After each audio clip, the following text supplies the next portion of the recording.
Now we are logged in with Tad's account, and he's working in the Azure DevOps portal. And right now, if you look at pull requests, there's no pull request. That's because he's in a different repository. He's in this My Health Clinic repository. If he switches over to the Simple Repo repository, now he sees there's one pull request that's been assigned to him. So you can see active, completed, abandoned, and the ones that are assigned to me. So I click here. And then you see a screen similar to the one where I created the pull request. So you read the title, the description. You can see information about which files were changed, including the changes that are in that file. You can read that here. You can also do diffs on the values. You can see the updates and commits that are involved. You can go to overview. And one of the most important things about this is, remember, I'm asking other people to review this. And then if it's satisfactory, to pull it into the main branch. Dad can have a conversation with me here. And that's one of the benefits of using tools like DevOps, is that you can have this history affiliated with your work items and this history affiliated with your pull requests and commits. So we can have a conversation here. And then when he's satisfied, he can go up here and do one of these actions. He can approve it. He can approve it with suggestions. He can wait for me. He can reject it. Now, in this case, there's only a single reviewer. If there were more than one reviewers, then they would all have to approve it before it gets merged into main. And speaking of merges, one of the issues we occasionally run into when you're writing software and doing pull requests is that there are merge conflicts where there are lines of code that aren't compatible.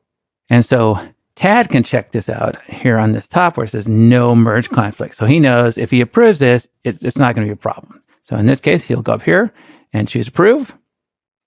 It says Tad approved the pull request. And now we can go back to pull requests. And it says no pull request for current view. Now let's take a look at it from my perspective. So over on my login, I can see that there's some updated just now. I can click on this. I see that it's been approved. So now I can go ahead and complete this. Or what else are my choices? I can complete, abandon, or mark as draft. So I'm going to choose to complete. And it's asking me here, what do I want to do? What kind of merge do I want to do? So I can do a merge, no fast forward, squash commit, rebase and fast forward, and semi-linear merge. We have lots of choices. The one I need is merge, no fast forward. I also have some other things like, what should we do after merging? Should we delete the add header branch after merging? Yes, we should. So I'll go ahead and complete the merge. So it shows that Walt Richard completed this pull request. And then let's go take a look at branches. So there's only a single branch now. So that's your complete workflow for working with a pull request. Building applications is usually a team effort. Successful teams find effective ways to work on software at every stage of the development lifecycle. In recent years, we've added DevOps to the development process to help standardize and automate more phases of the development workflow. DevOps builds on several principles. Think of it as a combination of shared planning tools, a shared code base, continuous integration, test-driven techniques, and automated deployments. None of these principles are new. We've used them in the past. What is new is the idea of DevOps as a practice. We've given it a concrete name. It emphasizes collaboration between all parts of the IT organization and the continuous delivery of software. This is a popular idea now, so you'll find lots of tool vendors that have created suites of DevOps tools. We'll look at the Microsoft platform in this course. If you are curious, there are similar tools available from GitHub. One key aspect of DevOps is the attempt to automate everything in the application lifecycle, at least the parts that can be automated. Writing code is not easy to automate. It's hard to automate designing application UI. But automated code testing is very useful. A system where every code commit triggers an automated test suite ensures that software problems are discovered early. The sooner we find bugs and issues, the less impact they have on your application. Automation helps reduce the number of bugs that reach your customer's computer or phone. It's better to automate the code integration into a shared repository. Teams and individuals can work on small segments of a bigger application. Starting an automated build of the application when code is committed ensures that the build is functional. Then the automated test tools can verify that there are no breaking changes. With automated integration, there's no need to schedule testing or have test admins invoke the test suite. Automated deployment is another convenient feature. Having a reliable and repeatable system to deploy your website to the production server is better for everyone. With trustworthy continuous deployment in place, site and application updates are quickly available to your customers. The days of singling out one individual on a team as the deployment person are over. And don't you think it's a good idea to automate environment provisioning so that the dev, test, and production environments are identical? This way, the application will run on production servers like it did in the development environment. Microsoft adopted the DevOps workflow for its own development processes. They've been automating key parts of their application lifecycle for years. Microsoft bundles these services into a suite of team tools. When we use these tools, we are benefiting from the work and improvements done to ensure their tools can handle massive enterprise-wide projects. This set of tools is called Azure DevOps, a new name for services that have been around for many years. If you've heard about Visual Studio Team Services and the other names on this list, those are the predecessors. The services provided are the same, regardless of the new name. But Microsoft hasn't been idle. They're enhancing the services with many improvements. Plus, there is a new focus to build cross-platform tools and to integrate their services into the toolchain you already use. In other words, they aim to provide services that work with whatever developer tools you use. This is reflected in the mission statement from Microsoft. Azure DevOps is for any language, any platform, any cloud. One last point on the new name. You can think of it as a rebranding of some developer services to align it with this new vision. To clarify, Azure contains all the cloud services from Microsoft. This is where you find cloud databases and serverless functions, where you configure virtual machines and cognitive services. Those are Azure. You can use those services without needing the DevOps portion. Azure DevOps is a separate cloud-based toolset designed to enhance team workflows. The essence of the rebranding is that Azure DevOps is now a suite of services where each service can be used separately from the other ones. So it's possible to use Azure DevOps for source control and use another vendor's continuous delivery system. Of course, Microsoft thinks its services are world-class. They'd like you to consider using the entire Azure DevOps platform, but when that's not possible, it's good to know that Azure DevOps can integrate with your other DevOps services. Currently, there are 5 categories of services available. Azure Boards is the service for planning and tracking work. For example, create features, assign tasks to team members, do sprint planning, and track bugs. Azure Repos is the shared integrated source control system. Azure Pipelines provides services to automate your build and deployment processes. To automate running test cases, use the Azure Test Plans service. The last piece of DevOps services is Azure Artifacts. Think of this as the way to manage dependencies in your codebase. As a developer, you may already be familiar with the idea of package management platforms such as NPM or NuGet. Use artifacts to build a combined feed of all dependencies in your organization, including your private proprietary packages. Then you can work with your artifacts as a single source of dependencies. One common theme across many Microsoft tools is their built-in extensibility through a marketplace. Just like an app store makes it easy to find, buy, and install mobile apps, it's the same for the Azure DevOps Marketplace.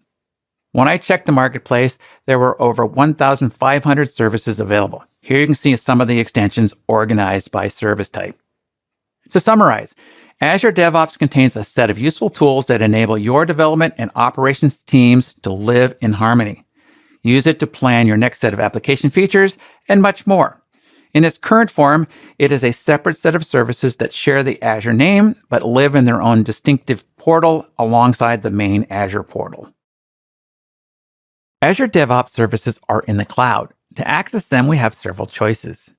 These are the common access points: the Azure DevOps web portal, the Azure DevOps command line, and the Visual Studio and Visual Studio Code editors. The DevOps web portal is the primary way we'll access the services in this course. Once you log into the site, you'll see all your projects and can access boards, repos, pipelines, test plans, and artifacts for each project. It's here you can create your projects and work with all the services. The Azure Command Line interface, the CLI, provides hooks into Azure. It's a popular way to do admin actions with your Azure services. It's available to install in Windows, Mac OS, and Linux environments.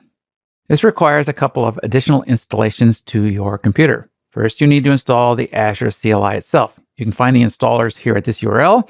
I installed the Windows version.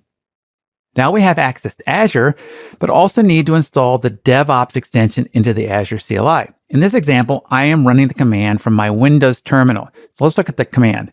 AZ in the yellow text is the command to work with Azure. I'm adding the extension named Azure-DevOps. Once that is done, we can log into the account and start managing our services. So here, I'm working with Azure Repos. So I start with AZ and then the word repos, that's the subservice, and then I'm creating a new repo named example. So I'm running this from the command line. This will access the services and create the repos in my default organization, my default project, and it'll use the default source control provider. Now, these are things you have to set up, but for this example, I'm just showing the simple syntax for doing this. And then once I've done this, I can run another command, list, to show all of the repositories I have in that project. In this case, I have two. You can see the new one at the bottom, and they're both in a project called Binaryville website. Another logical place to access DevOps is in your developer IDEs and editors. The two Microsoft tools are Visual Studio and Visual Studio Code. These editors have some integration with the DevOps services. For example, it seems logical that we'd want to work with Azure Repos from the editor. I can see where it'd be convenient to create new branches or commit code changes from the IDE. So it's no surprise to say that you can do that. We'll see a few examples of how this works in the Azure Repos chapter. However, there are plenty of actions possible through the Azure DevOps web portal that cannot be accomplished in these dev tools. That's one reason we use the portal for most of the examples in the course. To start your journey using Azure DevOps, I recommend you go to the Azure DevOps website where you can read the documentation and also learn things like how much it will cost you to license it for your organization or for this course. Let's look at pricing by clicking here. Pricing will change over time, so the cost shown here may not be accurate in the future. I'm using the basic plan shown here. And with the basic plan, I get up to 5 users for free. And I can also use 4 of the 5 services shown here. So I can use pipelines, boards, repos, and artifacts. These are all free. If I want to add the test plan, then I go to this section, and that'll cost me some extra money. Also, like many Azure services, if I go over certain thresholds, then it'll cost me extra. So if I use too many minutes in Azure Pipelines or use too much storage in Azure Artifacts, it's going to cost me some extra money. But for this course, for what we're looking at, it shouldn't cost you any money at all. Now let's talk about the difference between hosted services and hosting your own services. That's what's up here at the top. If I'm choosing this section, then I'm using the Microsoft hosted services. And that means Microsoft hosts all these services on their servers. If you have reasons you can't be hosted on Microsoft services, perhaps you got legal reasons you can't host your source code on somebody else's server, then you want to look at licensing Azure DevOps Server, shown here. This means you'll install the DevOps tools on your own hardware. In summary, basic plan is free for small teams. Be aware that you can incur costs as you add team members or enable test plans. During this course, we use tools on the web portal. Let's see how to log in and get started. On this browser on the left side of the screen, I'm on the DevOps website. On the top of the page is a sign-in link in this black bar. This is the sign-in for Azure Web Services and all the other services that are in the Azure portal. That's not where to sign in. We need to sign in to the DevOps portal. So you'll sign in using this link here. Now, when you sign in, you'll be taken to this location, dev.azure.com. If this is the first time you're logging in to DevOps, you won't have a default organization, so you'll be prompted to create one. I'm logged in with one of my teaching accounts as Terry Dactyl. Terry has created 3 organizations. You can see them over here. There's the 3 organizations, which is not necessary for a small team. She probably only needs 1. In a big enterprise company, there might be good reasons for multiple orgs, however, perhaps one for sales and another for HR. Creating an organization is easy. Click on this new organization link. Then you'll provide a name here and a hosting location in this dropdown. And then when you click on continue, you'll get your organization. Now, the name of the organization becomes part of your URL. So if I click on this one here, Terry's Open Source, you can see that we're at dev.azure.com, Terry's Open Source. She also has another one here. And then this is one that I used for another Azure course I taught last year. So let's look at Terry's Open Source. And then we'll go to organizational settings here. It's here we can set defaults for the org that apply to all projects in the org unless overridden in the project. So you can see I've got settings like privacy URL and the time zone and the region. I've got a place where I can manage the projects. I can manage the users. If I'm in an enterprise, I'm probably paying for DevOps. So this is where I'd set up billing. There's auditing. There's also a lot of other individual settings for boards and repos and pipelines and so on. And we need to create a project before we can continue. So let me go back. I'll click here and then open Terry's Open Source. You notice I don't have any projects yet. So it's asking me to create a project to get started. And I'll show you how to do that in the next video. I've logged into the Azure DevOps portal with my main instructor account. You can see my initials in the upper right. And if I hover over that, you can see I'm logged in as Walt Richer. So I need to create a project for one of my organizations. So let's look at my organizations. Look on the left side. There are 4 organizations over there. Some of these are from prior courses I've created. I just created a new one called Learning-DevOps-211 for this course, with 211 being the last 3 digits of the course number. Now, when I choose this organization, I can see that there are no projects. So I'm prompted in the portal to create a project. So let's talk about the differences between organizations, projects, and teams. This flexible system helps map the DevOps services to your business structure. For small companies, one organization, one team, and a single project might be sufficient. For large corporations, more thought is required. Your admins and architects will find the best approach. So let's create our first project with that name. Add a description. Next, I choose the visibility, whether I want it public or private. I'll make mine private. Now, if I click the Create Project button, it'll create it with some defaults that are defined within the organization. And I can see those defaults by clicking on Advanced. So there's 2 items to choose from here: version control and work item process. I'll talk more about the work items and what the processes are in the Azure Boards chapter. So I get to pick the version control. I can choose Git or Team Foundation version control. And I can choose from one of these 4 work items. I'm choosing the defaults, so I'll leave them as is and then click Create Project. Now I see the welcome screen. There's nothing in here because it's a brand new project. So it's asking me where I would like to start working. Do I want to work with boards, repos, pipelines, test plans, artifacts? Now, most of these are empty. The only thing that was created in this project was some templates for work items. That's under boards.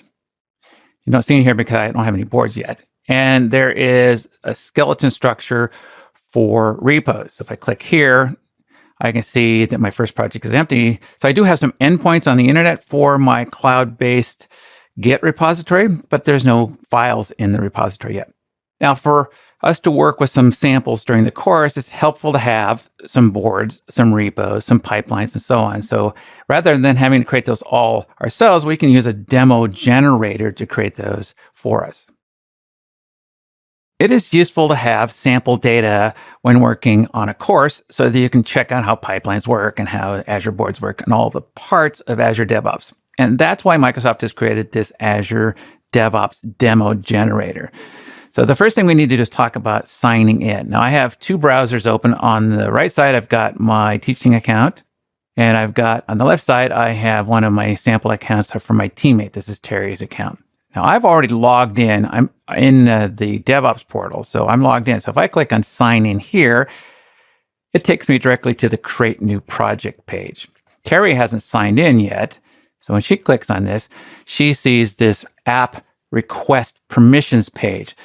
So this demo generator is going to generate items in your DevOps account and in your Azure account, and so it's asking for those permissions.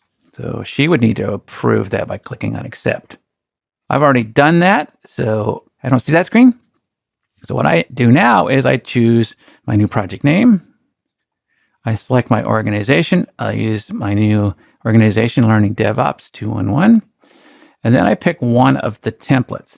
There's a lot of templates to choose from. There's the general templates, and then many other sections. So if I'm looking at the general templates, I can see ones that explain different kinds of concepts. So this one works with Agile and data and artificial intelligence and React. This one uses the Scrum work item templates, ASP.NET Core and Azure App Service. This one uses Scrum and ASP.NET Core and Azure App Service. This is the one I'm going to use. And you see there's a lot more to choose from. There's some from the Microsoft DevOps Labs, from Microsoft Learn, from the Azure community. And you can also create your own private templates. This would be useful in an enterprise situation where you have your own templates you want to use across teams or across organizations. For my case, I would choose General, and then I'll choose My Health Clinic. You'll see a gray border appear, and then I click on Select Template. And now the next step is dependencies. So there are 2 extensions that are needed by this project that aren't installed in my organization yet or in this project. So it's asking me for those here. So I'm going to check this and then click on Create Project and then wait.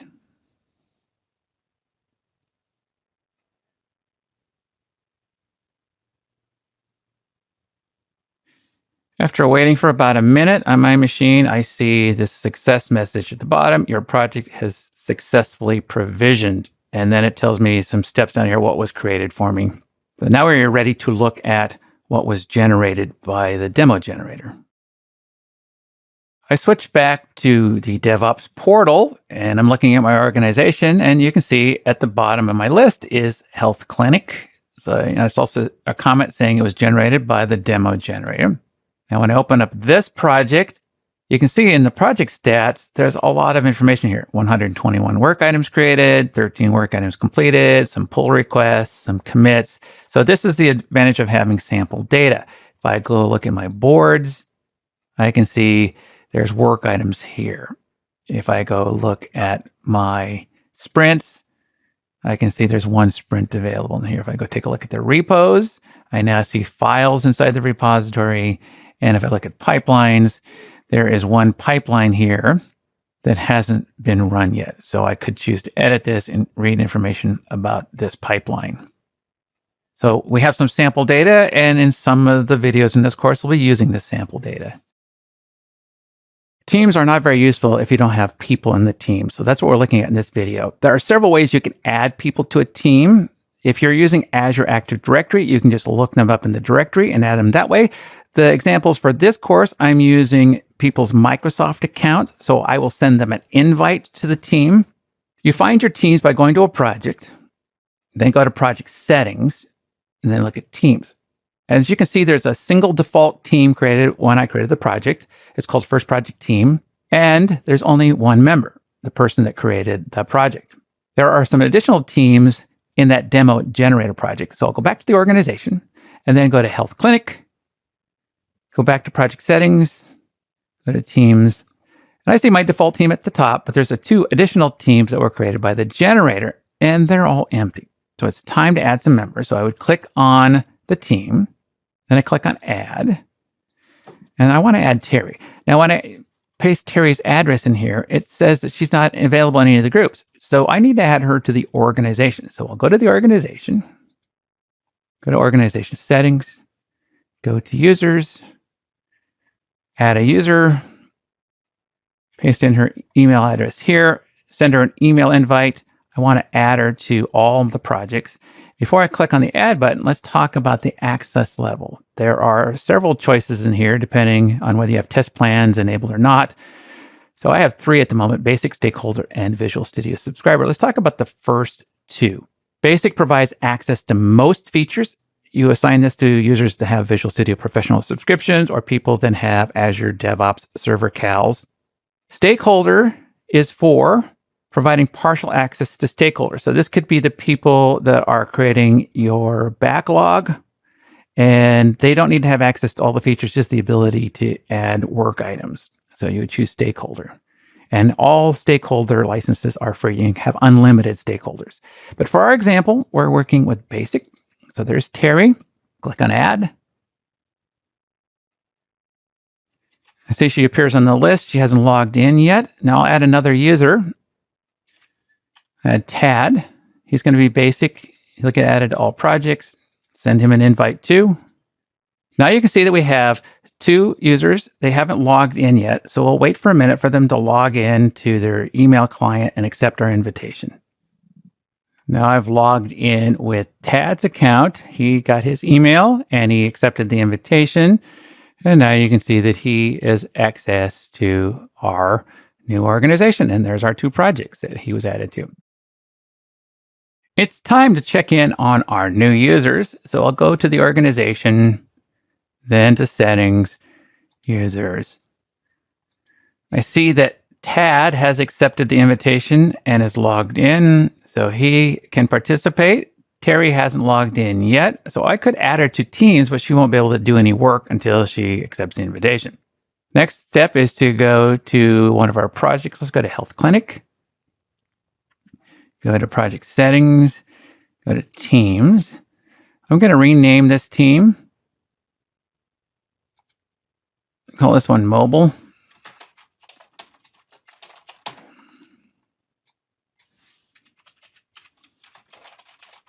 And then click on Save. And then I will go here and choose to add Terry and Tad. Then I'll do the same thing, go back to Teams, go to this other team, Team 2, go into here and rename this one Desktop. Or I should say, let's make this a web team.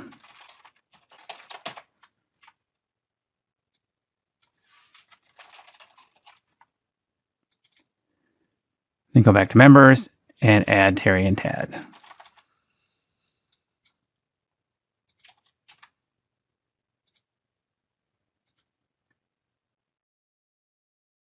Azure Boards is the hub for managing software projects with tools for planning, work assignment, and reports.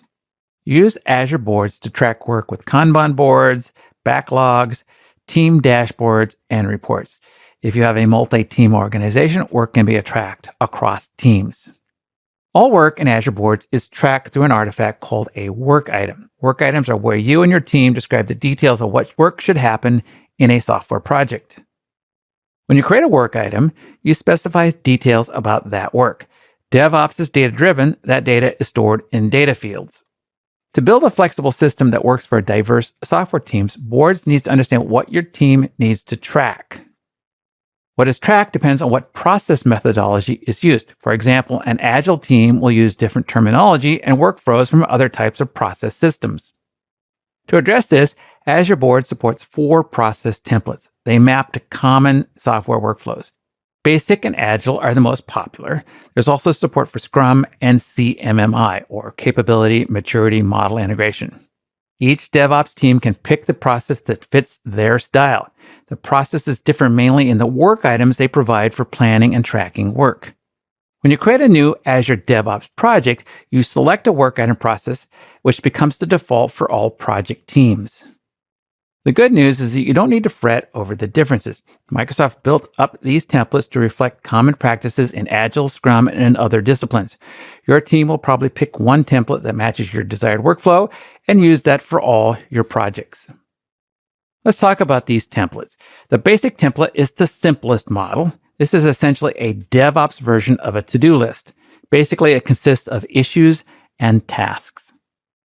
The Agile template is a popular one. Agile teams approach software development by emphasizing incremental delivery, team collaboration, continual planning, and continual learning.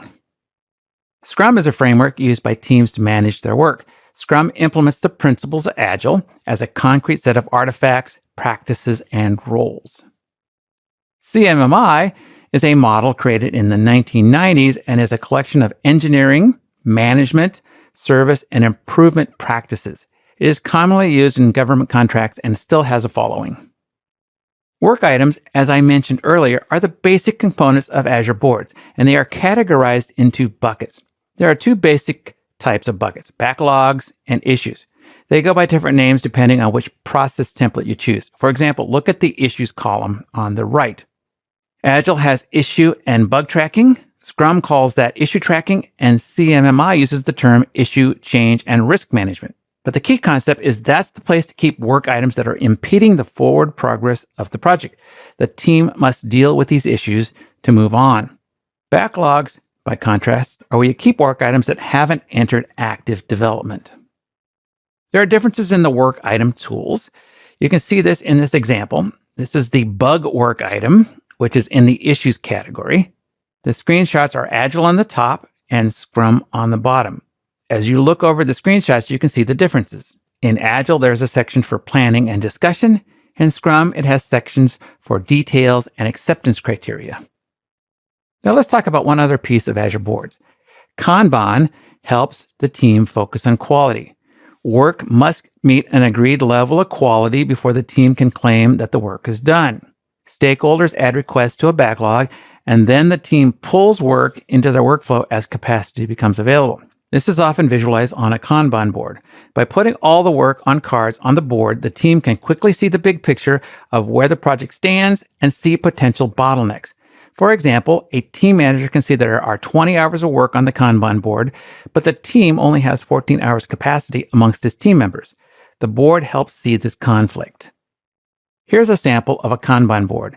In this view, we can see the work progressing from new to develop to build and test.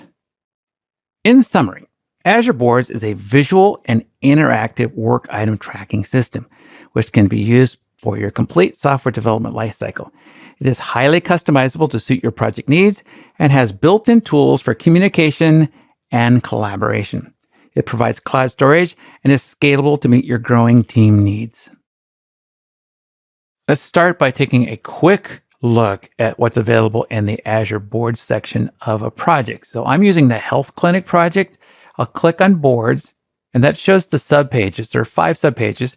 The default one is work items, and this shows a grid view of all your work items. So here's where you can review an individual work item, and this is also where you can add new work items.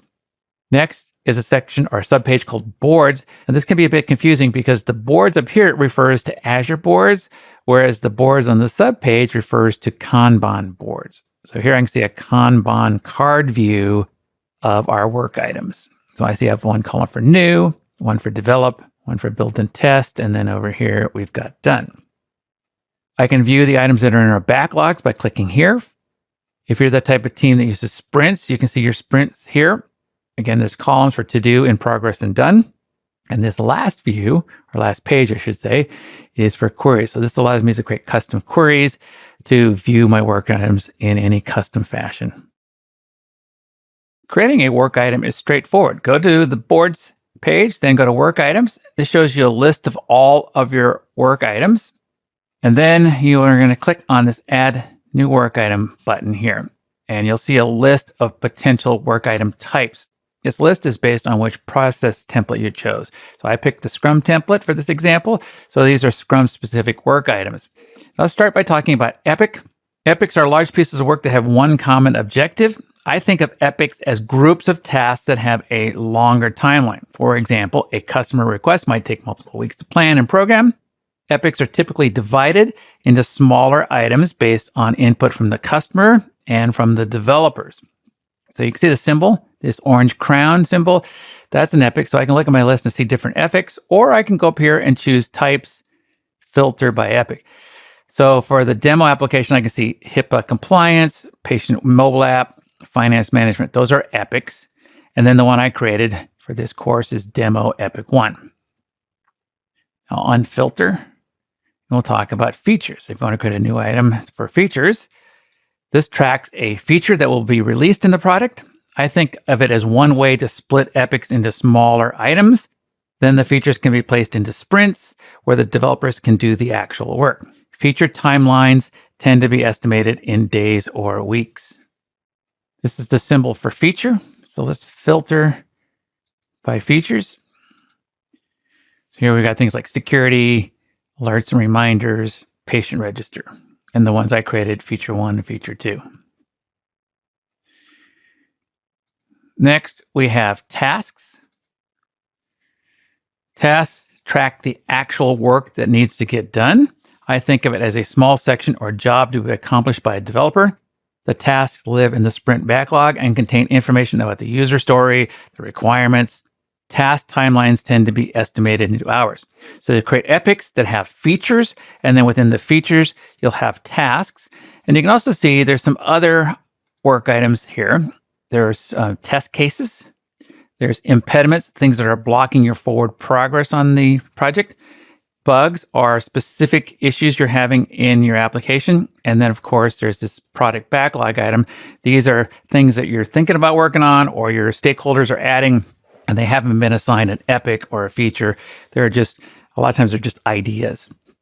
So those are your basic work items. Let's see how you create one. Click here, and then I'll choose, I haven't created a task yet, so I'll create here. There. Then you give your task a name like that. And you give it a description.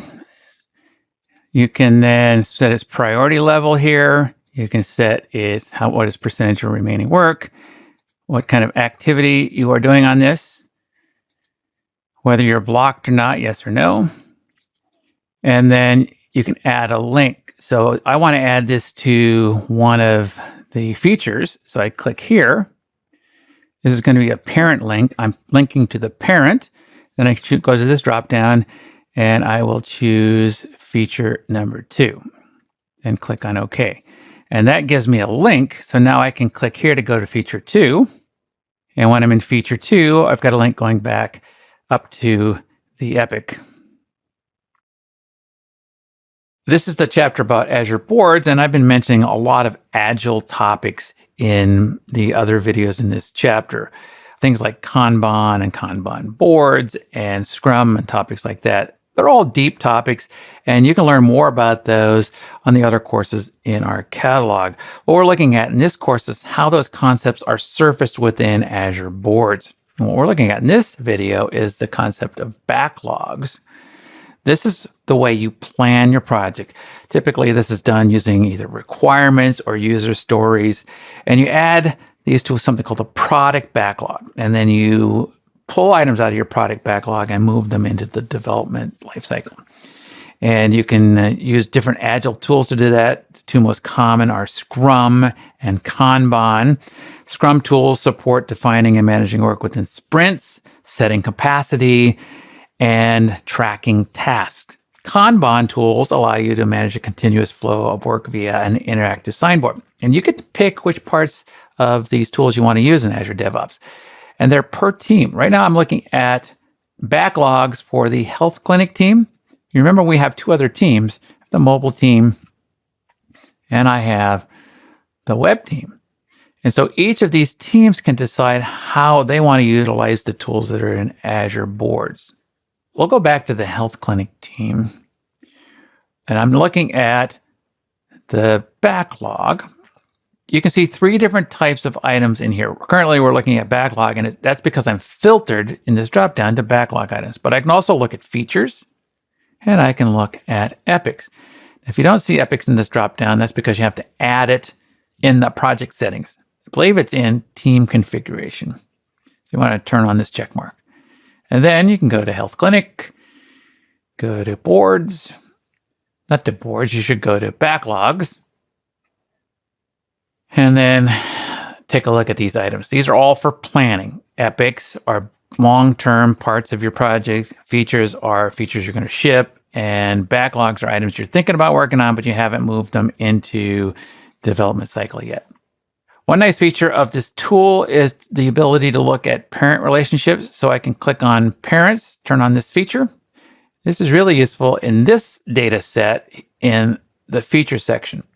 So I can see that in the patient information epic, I have 2 features, visit management and patient register. For the HIPAA compliance, I have 1 feature called security. And of course, these are work items, which means I can click on them and make changes in here or see the details about this work item. So let's go take a look at the product backlog. So I'll do a filter here, the backlog items. And then from this place, I can view the list of backlog items, and I can also create new work items. Now notice it's a smaller subset. I can only create a backlog or a bug when I'm looking at it with this filter on. If I'm in features, and I go add a new work item, then I'm adding a feature. That makes sense. Let's go back to backlogs, and then I'll click on this print patient invoice. I see the details, and I am going to assign this to one of my team members. So I'll go up to unassigned, click on this drop down, and I'll look for Tad. There he is. Click on Tad and then save and close. And then we'll verify that later. Come in here and see that it has been assigned to Tad. So now Tad is going to have to decide to pull it from a backlog and put it in a sprint, or if we're using Kanban, to move it around the Kanban board. A Scrum team plans and tracks work at regular time intervals, referred to as a sprint cadence. A typical cadence is 2 weeks, but it's up to the individual team to decide what makes sense for them. I've seen teams with 1 week sprints and 3 week sprints. You define those sprint lengths here in the settings in Boards. So go to Boards, Project Configuration, create your sprints here, and then for each sprint, you specify the start and end date. So let's go here, set dates for sprint number 5, start the first week of February. And it defaults to 2 weeks, so it sets the end date to the February 12th. I'll click on Save and Close. Also, you might want to come into Team Configuration and check the working days. This is how capacity and burn down are planned. So you need to select the days that your team works here. Now that we're configured, let's go see how to add items to a sprint. Navigate to the sprints page in Boards, and you can see all your sprints. I'll choose my team. It'll show my sprints. You see an individual sprint here, and then you can switch to future sprints by going to this dropdown. Notice that it says sprint 1's the current sprint. These are all my future sprints. And as I move to these items, I have different views of the data that's in the sprint. I can use what's called the backlog view, the task board view, the capacity view, and the analytics view. And I'll click through these. I'm not sure why I'm seeing these, but we'll go ahead and step through those. Let's take a look at backlog view. Let's go back to sprint number 1. This shows in the middle, it shows all the backlog items that are in the sprint, and then it shows me all of the sprints on the right side. So I can see sprint 1 is the current sprint, the time frame for the sprint, how many working days there are, and what we've got planned for that sprint. There are 3 backlog items and 6 tasks. In sprint number 2, I have 8 tasks. Now I'd like to add some more items to sprint 2 and sprint 3, or maybe sprint 4. So I can do that by going to backlogs, where I see all of the items, all of my backlog items, and then I can just drag them into the planning section. So I have a couple of bugs on the bottom here. I'm going to put one of these bugs in sprint 4, one in sprint 3, and one in sprint 2. Also, I'd like to add some print items to sprint number 4. So I'll go find the print prescription, drag that down there. And then how about reminders, appointment reminders, and medical appointments. Don't I have another reminders? Yeah, payment reminders. Here we go. So now I can see there's 3 backlog items and 1 bug in there. Now we can take a look at this in another view. Go back to sprints. So it looks similar here, right? If I go to sprint number 4, I see the backlog items here in a table view. Some developers prefer to see it in a board look. So that's called the task board, not to be confused with the Kanban boards we'll be looking at later. It's the same idea though. Here I'm in my sprint and I want to move this print prescription into to-do. Well, we're not in the actual current sprint, so nothing happens there. If I go to sprint number 1 and try moving items around, I can do that. I can move it to the in progress or into to do, and I can even move items back to my backlog by clicking here and choosing move to iteration and then putting it back in the backlog. Kanban boards have a long history. They started as paper notes, and there are many teams that still use paper to plan the work on a physical board. The simple note represents the task. It can be easily moved to a column. Some teams use color as an additional signal. For example, orange notes might indicate bugs. Most Kanban applications mimic the look of the physical board and cards, and it's no different for Azure Boards. Here you can see each of the work items represented as a card. One of the benefits of a card is it's only a subset of information that's in the task. It's only the information you think is important. So if I want to, I can just show a few items on here. And you can set what's shown in the card by going to Settings, Cards, Fields. And then for the product backlog, I can specify which fields are shown. So if I don't want to show the tags and the effort, I can turn this off. And then those are taken off the card. So you can make them as simple as or complicated as you'd like. Let's go back and put those back in.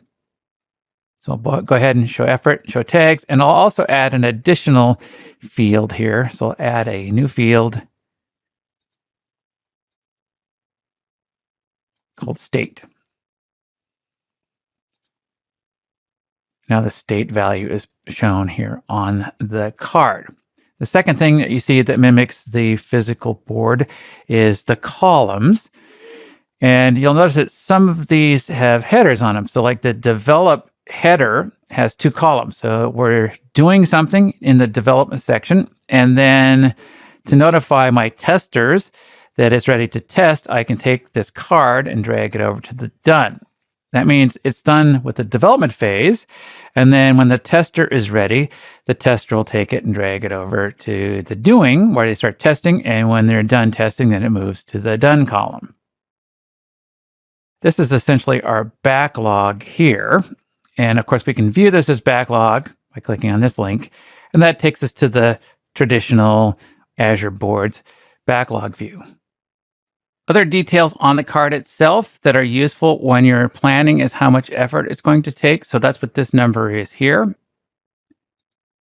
If I go to open this task and look at the effort, if this is considered hours, we assume this is going to take 1 hour. You can quickly change that here by clicking on this drop down and changing it to 2 hours or back to 1 like this. It's easy to add new items. You notice at the top here in the new section, there is a new item. So I pick what I'm adding, a bug or a product backlog, and then I just give it a title. Call this new item 22. As soon as I enter, you'll see that it fills out some more details. It's unassigned, it's a priority 2, which is the default. It's picked a default area path, and it's picked the state of new. So let's say we approve this. Now it goes into doing. Set this back to new, it automatically goes to the new column. I put it in done, you notice it moves over to the done column. Let's take a look at one of our other teams. Go to the mobile team. Now, the mobile team hasn't set up any work items yet. So this is one way to quickly add work items. Quickly add them. And then I can go in and start filling out more details. So that's the basics of the Kanban board. There's more to learn. We can customize the way the board itself looks. The purpose of the Kanban board is to visualize the flow of work. So your job as a team is to visualize what kind of work you do and where you hand off regularly as the team progresses from the backlog into a shippable state. So you'll have these stages as you go through your work.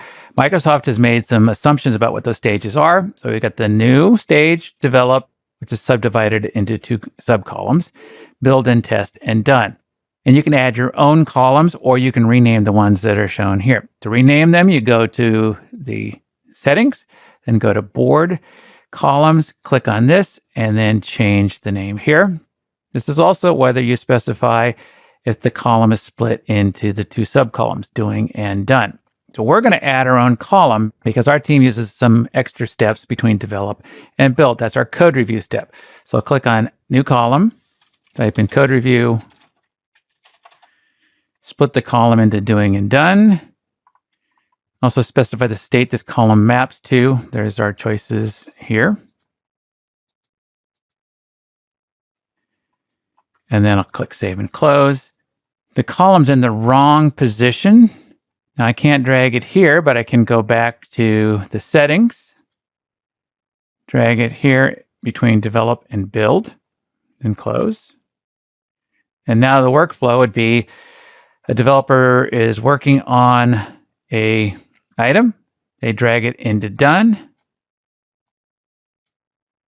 The code review person comes along, moves it into code review. After they're done reviewing the code, they move it into done. So then it can be pulled into the build and test column. There's also the possibility of adding rows. In Kanban, these are called swim lines, and they typically represent different kinds of work or different teams performing work. Now, in Azure DevOps, we can create our own teams. So it probably doesn't make sense to have swim lane for a team, but if that's the way you prefer to work, you can do it. Let me show you how to add one anyway. You click here, go to swim lanes. You always have a default one. I'll add a new swim lane. I'll call this one mobile. And I'll move this one up. So we got the default lane at the top. I can also rename the default lane. Let's just call this one default so it's easy to see. And save and close. And now we've got the default lane here, and I can collapse that lane. And then I've got the mobile lane down here. And everything else works the same. So you move an item into the develop column, but this is in the mobile swim lane, and then everything else we've seen works the same as before. There's another essential Kanban practice known as work in progress limits, also referred to as WIP limits, WIP. The idea is to constrain the amount of work that your team accepts at each work stage. So it's designed to focus your team on completing items before starting new work. You can see it here in the develop column. The WIP limit is set to 7. Now, I think on our team, we only have 2 items in code review at any one time. We don't want people putting a bunch of information or a bunch of cards in that column because it takes a while for our code reviewers to get to the work. So we want to limit to 2. So I'll specify the value of 2 here. It looks like I've already done that. I'd close this. And then you can see the WIP limit here as the second number, 4 of 7 for develop, 0 of 2 for the code review. So as I move these items in, the numbers increase. Now you might expect that it would warn you when you move it into the code review column when you go over the limit, but it doesn't. It's just a way of checking at the top to see if you've gone over the limit. And now the person that added it to the code review column should say, oh, we got too many. Let's move it back. Tagging work items helps you quickly filter the product backlog by the categories that you define. So when you're creating a work item, at the top, you can click here to add a new tag, type in a new value or pick from one that's already been defined. And you can see for this example, there's an admin and a doctor tag already defined. And when I close this and look at the Kanban card, I see those listed here. And then on this item, this work item down here, I can see there's admin, compliance, and finance. So you define those on the work item themselves, but there's another thing I want to look at, and that's changing the color of the tags to help them stand out on the card. To do that, you go to settings, go to tag colors, click on plus tag color, choose your tag color, and then pick from the dropdown, then save and close. And now you see that colored tag. So this is helpful if you think colors will help you identify the tags when you're looking at them in the Kanban view. If you like color coding items, you might be interested in looking at what are called style rules. This allows you to change the background of the card based on a set of criteria. And this can be more complex than just changing the tag color. So here's how this works. You go to settings, and then you go to styles. You add a styling rule. I'll call this one high priority. I pick my card color. We'll go with this darker color of orange. I'll make this a little bit taller so you can see it. And then you can also specify the title style here. Maybe make it bold. And then here's the rule criteria. So you pick your field, priority, and then your operator, and then your value. And then you can add another clause. So you can do complicated criteria here or complex criteria. And let's see, I'll scroll over here and I can see that the background color of this card changed based on that criteria. I'm going to take a side trip and look at the overview section in the Azure DevOps portal. And there's 3 areas here. There's the summary, which gives you a summary information about this project. There's a wiki area for creating wiki entries. And what I'm looking at in this video is dashboards. Use these to gain visibility into your team's progress. You configure it using widgets or charts. You add those to your dashboard, and these are customizable, highly configurable, and they help you provide you and your team shared information, help you monitor progress, look at trends, and improve your workflow processes. There's currently one dashboard. You can see that listed here, and you can add new dashboards, and you can create a dashboard that is based on teams. So this is per a single team. So if I choose this item, I would then pick the team, or I can do a project-wide dashboard. I won't do that in this video. We will customize the existing dashboard. Now, like most modern web portals that have dashboards, they're based on a concept of widgets. These are little customized bits of UI that you can put in the dashboard. So let's examine some of the widgets. Here's the first one. If I click on these three dots and choose about this widget, it'll take me to a page on the Microsoft documentation that tells me this is the Markdown widget to display items from a Markdown file. So where is this information coming from? It's coming from my repository.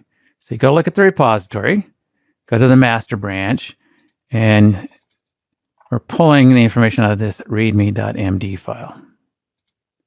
That's what's shown here. Next to that is the work assigned to Walt Richer. I see that I have 3 product backlogs, 1 bug, and 1 task, and I see details here. This is the assigned to me widget, and this is configured here. Basically, all you do here is set the width and height.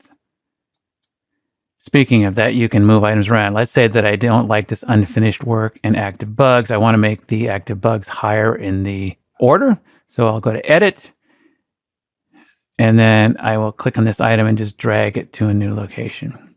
This is also where I can add widgets to empty spots. I'll do that in a minute. So let me close this. Done editing. So I move those items around. We also have sprint burn down. We have information about user stories and who they're assigned to. We've got a section over here. There's a chart over here, user stories by state. And I can add other widgets to this dashboard by going to Edit. And then I'll see all the widgets listed over here. And I'll look down this list. So I find one. Here's a query tile. I'm going to show you queries in another video in this chapter. So after we create the query, this is how we could add the results of that query to the dashboard. This is what I'm looking for, the team members widget. So I'm going to add that down here, one of these blank gray squares. So drag that over, drop it there, stop editing. Now I can see the 3 members of our team, and I can use this to manage our team members. So that's your basics of working with the dashboard. What we'll look at next is how to query data in our DevOps and then put that information on this dashboard. You'll find the query section or the query subpage under Boards. So you click here and it shows the queries you worked with recently. If you want to see all the queries, click on this All tab here. And there's a couple of items at the top assigned to me and followed work items. I believe these are created by the default template. The other queries are ones I've created, like this one here, demo, bugs by team member. That's one I created. And the rest of them come from the demo generator. When you click on one of these items, let's do unfinished work, it runs the query and shows the results here. So let's go take a look at the custom query that I created. So I'll go to Queries, Shared Queries, Demo. So what you do is you say you're going to create a new query like that. And then once you get the query, you're going to see this editor. And you're going to specify the criteria here. So I specified work item type equal bug and state equal any. Now this is a very simple query. Obviously, you can do much more complex criteria here. You can have different and or clauses, add multiple clauses to it. And then you get to see the results down here in the bottom. So you run the query to refresh it, and you see the results. And when you have the query the way you want, then you choose Save As. Now, it's important when you save this to save it to the shared queries. And this makes it available to on the dashboard. Now, before I show you adding it to the dashboard, you can also create charts for these queries. So I can go in here And right now I have a bar chart that shows Terry's got 3 bugs, I've got 1 bug, and Tad's got 1 bug. And now I can create new charts. Let's do a line chart.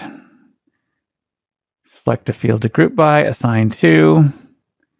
And then I don't like the colors for Tad, so I'll go down here and pick a color purple for him, and then click on OK. And now I see this new chart here. So again, let's review this. You go to Boards, you go to Queries. You can see all the queries here in the All section. And then when you choose the query, it runs the query. You can edit the query, and you can see any custom charts that you've created for that query. I'll customize this dashboard with some widgets that are using information from my custom query. So the first step is to click on Edit. The second step is to decide what kind of widget to add. So let's look what we can find for the word query. I see one called Query Results. That looks promising, so let's add that. So I select it, then I find a location for it. So we'll slide this over a couple and drag this down here. That looks like it'll fit. Then I'll click on the settings to configure it. And here I have to select the query that's in my shared queries location. Then I choose the selected columns. I don't need to see the ID, so I'll unselect that. I don't need to see the state. That looks good. I'll choose Save. And then I'll see about adding a chart. Chart for work items using shared work item queries. That looks promising. Try that again. Drag that down here. It looks like I added it twice.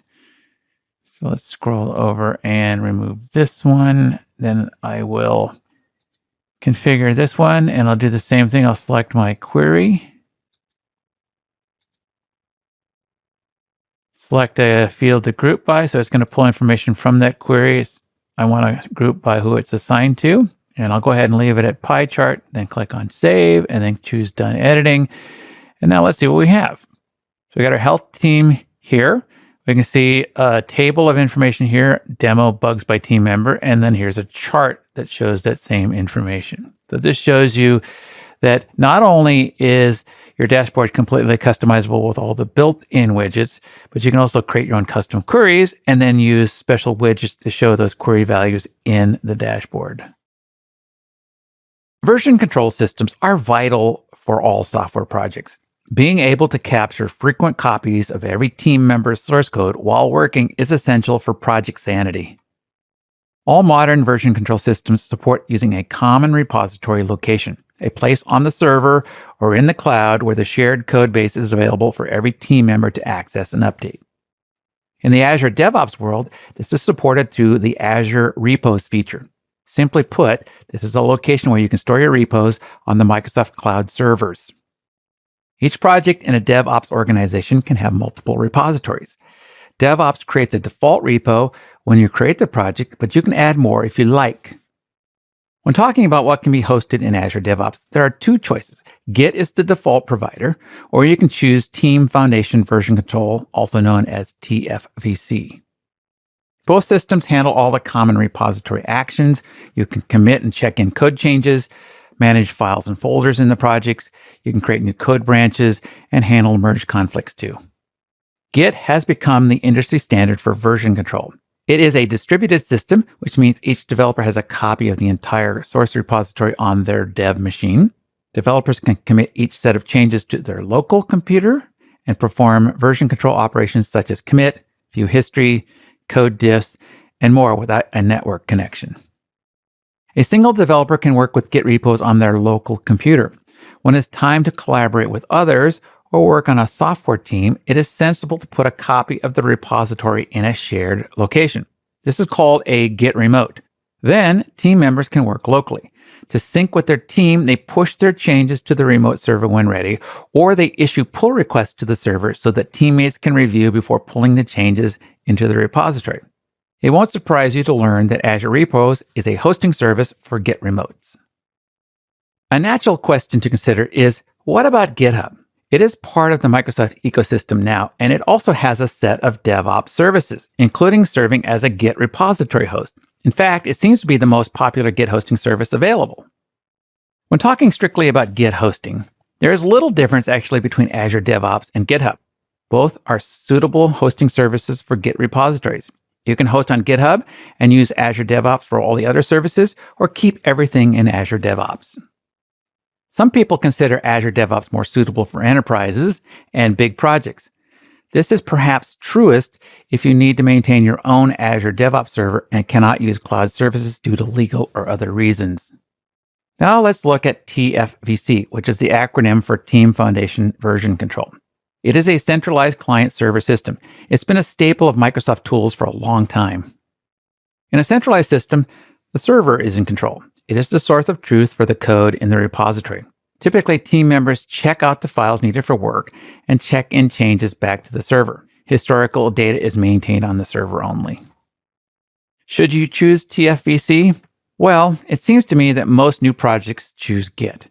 But I've worked in many enterprise scenarios and know that companies keep using known technology for years after the initial adoption.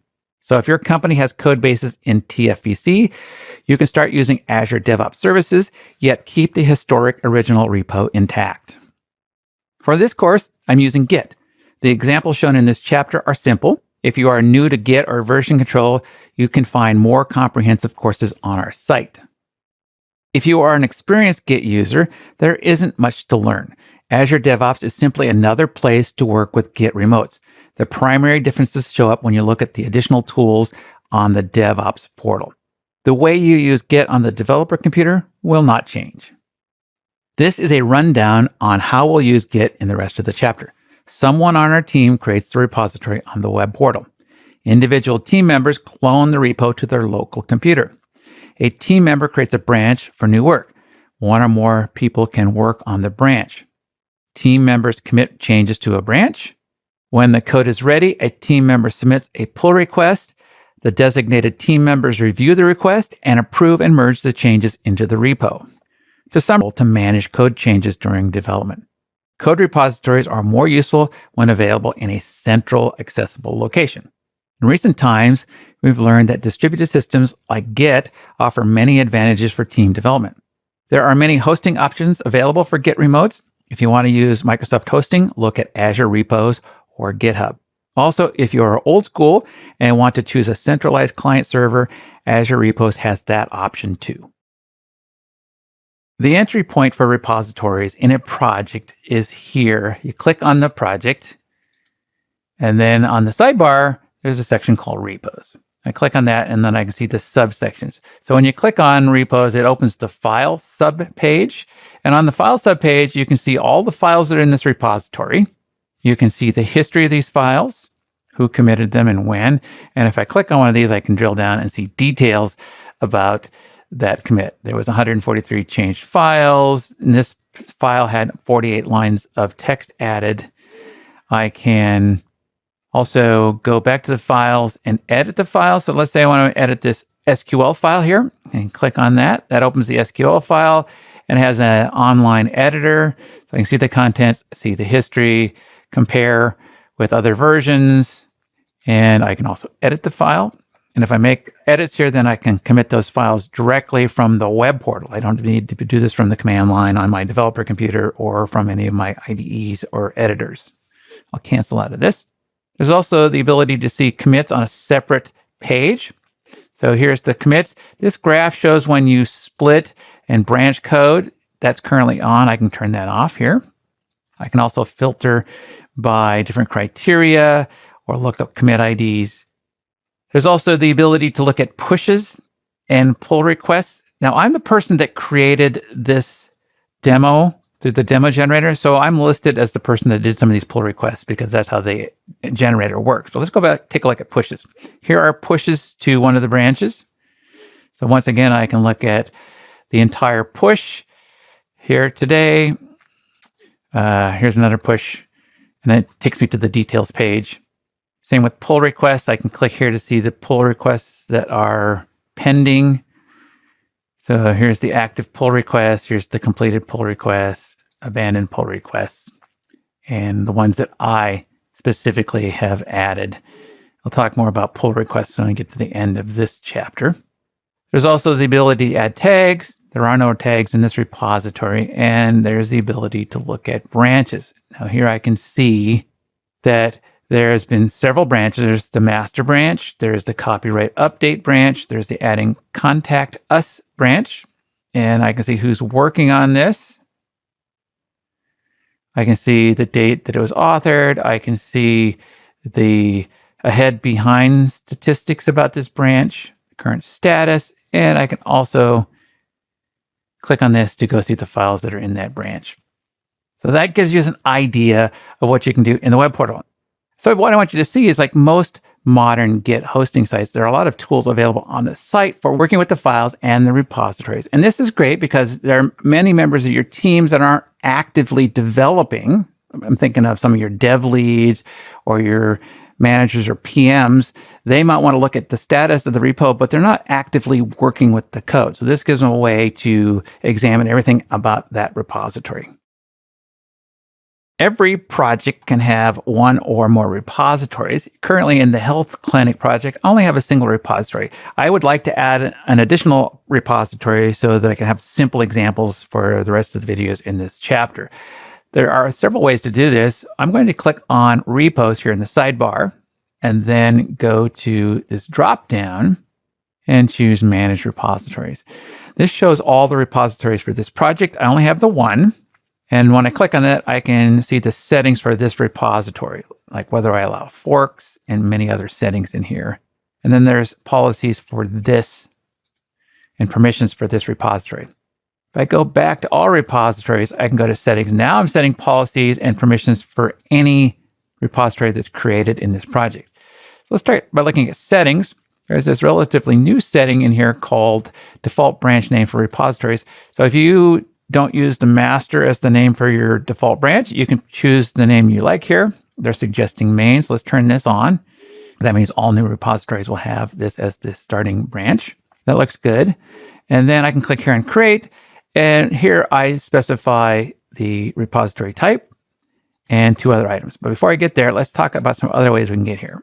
So let's go back to Health Clinic, Repos, go to this drop-down. There's two other ways to create it. I can import an existing repository, or I can click on the plus sign for a new repository. So now that we're in the create dialog, let's talk about these other two options. Of course, I need to create a repository name. Call this one simple repo. Now, if you're an experienced Git developer, what I'm talking about for the next minute will be familiar, so please be patient. Adding a README and adding a git ignore. So a README just adds a text file with the RD extension on it, and this will be useful for my demo because it'll have a single file that I can use for editing purposes. And then most projects, you want to have the ability to ignore certain files and not have them placed in the repository. And you put the list of these files in a git ignore file. Currently, I don't have one, but if I want to add one, there's a set of templates available here. The one I typically use for my projects is this one here because I use Visual Studio. Visual Studio. Then it says, my repository will be initialized on the main branch with this repository type, this simple name, and it's going to add a README file. That looks good, so let's go. And I get the success message here. I can see that there are two files, one called .getignore, that's got all the settings for Visual Studio ignores, and of course the README file. To clone the repository, I need to know the Azure Repo URL for the repository. So in the health clinic, I've got two repositories. I'll click here and then choose the repository I want from this dropdown. I'll choose my simple repo. Then I'll click on clone to get the URL, copy that.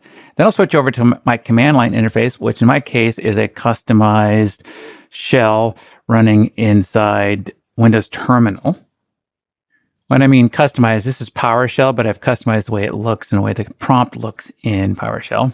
So now I'll change directory to my source folder, repos, and then to this learning Azure DevOps folder. Type in git clone, paste in the URL. Now before I run this, to be clear, you have to have Git installed on your computer. I've got Git for Windows installed, so this should work. There you go. And now I will do a dir. There's my folder. And if I change into that folder, I see my 2 files. Now I'll delete the file from my computer. I'll delete that folder. So I'll go out to File Explorer and delete that because I'm going to clone it again, this time using another technique. Back in the browser, I'll go to the clone repository, and this time I'll ask the DevOps web portal to use one of the apps I have installed. Now there's a lot of choices of IDEs to clone into. See a list here. The 2 that I use are Visual Studio and VS Code, or Visual Studio Code. So let's start with VS Code. I'll click here. It's asked me to open Visual Studio Code. It's now asking me to allow the extension to open this URI. I pick my folder location.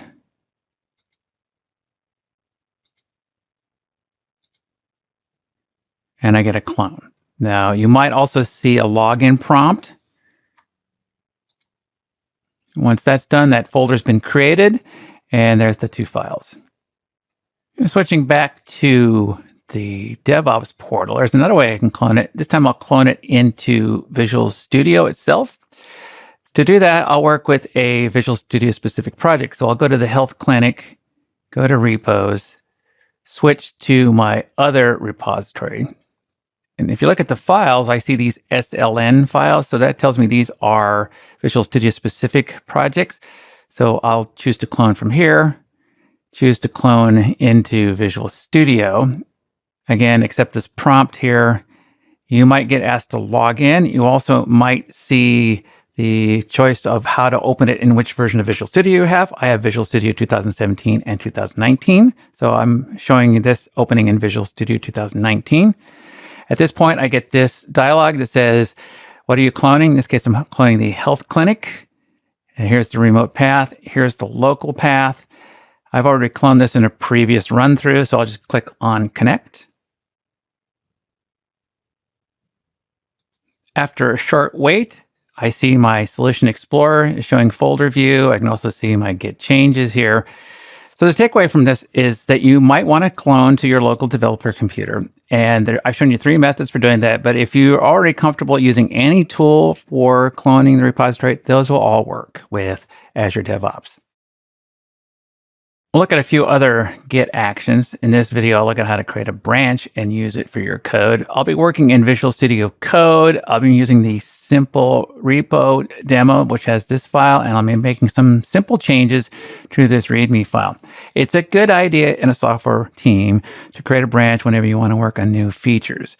That way, you are impacting only that branch and not the main branch of the application. Now, the way you name these branches varies depending on your team conventions. Some teams like to use the name of the feature.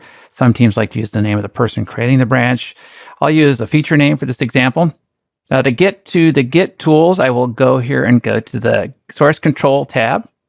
And then you can see there's a number of settings here, or features: commits, file history, branches. See, there's only a single branch at the moment.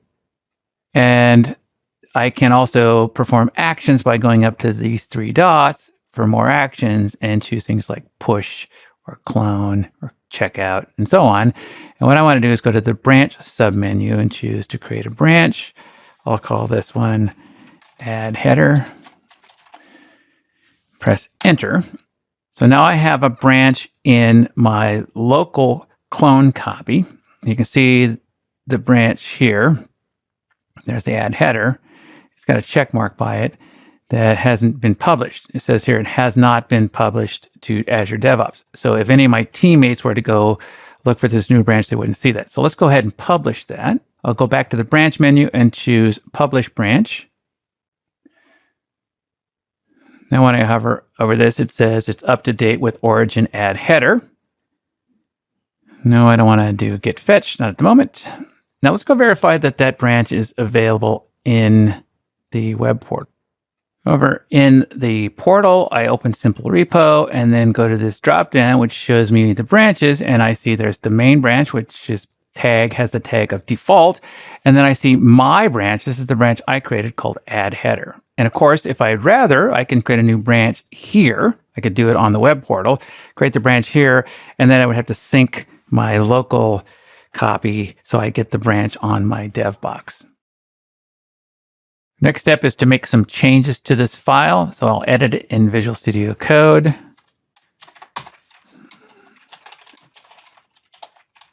So add this header like that, and then I'll save my changes, Control S.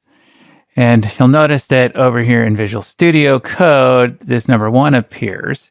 There's one pending change. So I click on that. That takes me to this part of the screen, this page, and I can see that there's one change here. So I can right click on this and choose to stage the changes. I can choose to stash the changes. I can do all the actions here. What I want to do is commit the changes. So the easiest way to do that in Visual Studio Code is just to go up here and add a commit message. Like that. And then I'll click on this check mark to commit it. And that saves it to my local repository. And then the next step is to synchronize with the DevOps server. I have the choice of pushing the data directly to the server or issuing a pull request. And that's what we'll look at in the next couple of videos. At this point, I have my changes on my local repository, but that's the only place where they're located. So I need to push them to the DevOps server. And that gives us the opportunity to talk about the difference. So git push is a git operation, and that allows me to send the contents to any other remotes that I might have from my repository. And then the idea of a pull request is something that was coined by GitHub, and it's also part of DevOps. And this is where I ask other people to pull my pending change into the repository. Here's the typical workflow. You push to the branch on the remote, and then you take the branch and you do a pull request on the branch into the main branch. So let's do the push first. So I can do that by going to, before I do that, let's switch over to the browser. I'm over here and I'm in the add header branch. I can see that here. And if I refresh this page, press F5, you'll see the changes aren't here yet in the DevOps server. Now I'll go to Visual Studio Code. I'll go to the source control page. And then I'll click here in the 3 dots. I'll do a push. You can see the status in the lower left. Now I'll switch back to the server, refresh the page, and there is my change. So at this point, I'm ready to make the pull request from this branch into the main branch. So I'm on the portal, and I can see that in this branch, I updated it about 15 minutes ago. And at the top, there's this create pull request button. So I can click here to create the pull request. I could also create the pull request in tools like Visual Studio or any other IDEs, but I'll do it here on the web portal. So click here, I choose a title and I choose a description. At the top, I can see a summary. There's one file that was changed. There's one commit in this pull request. I can use Markdown to add more details, or I should say more markup to the description down here.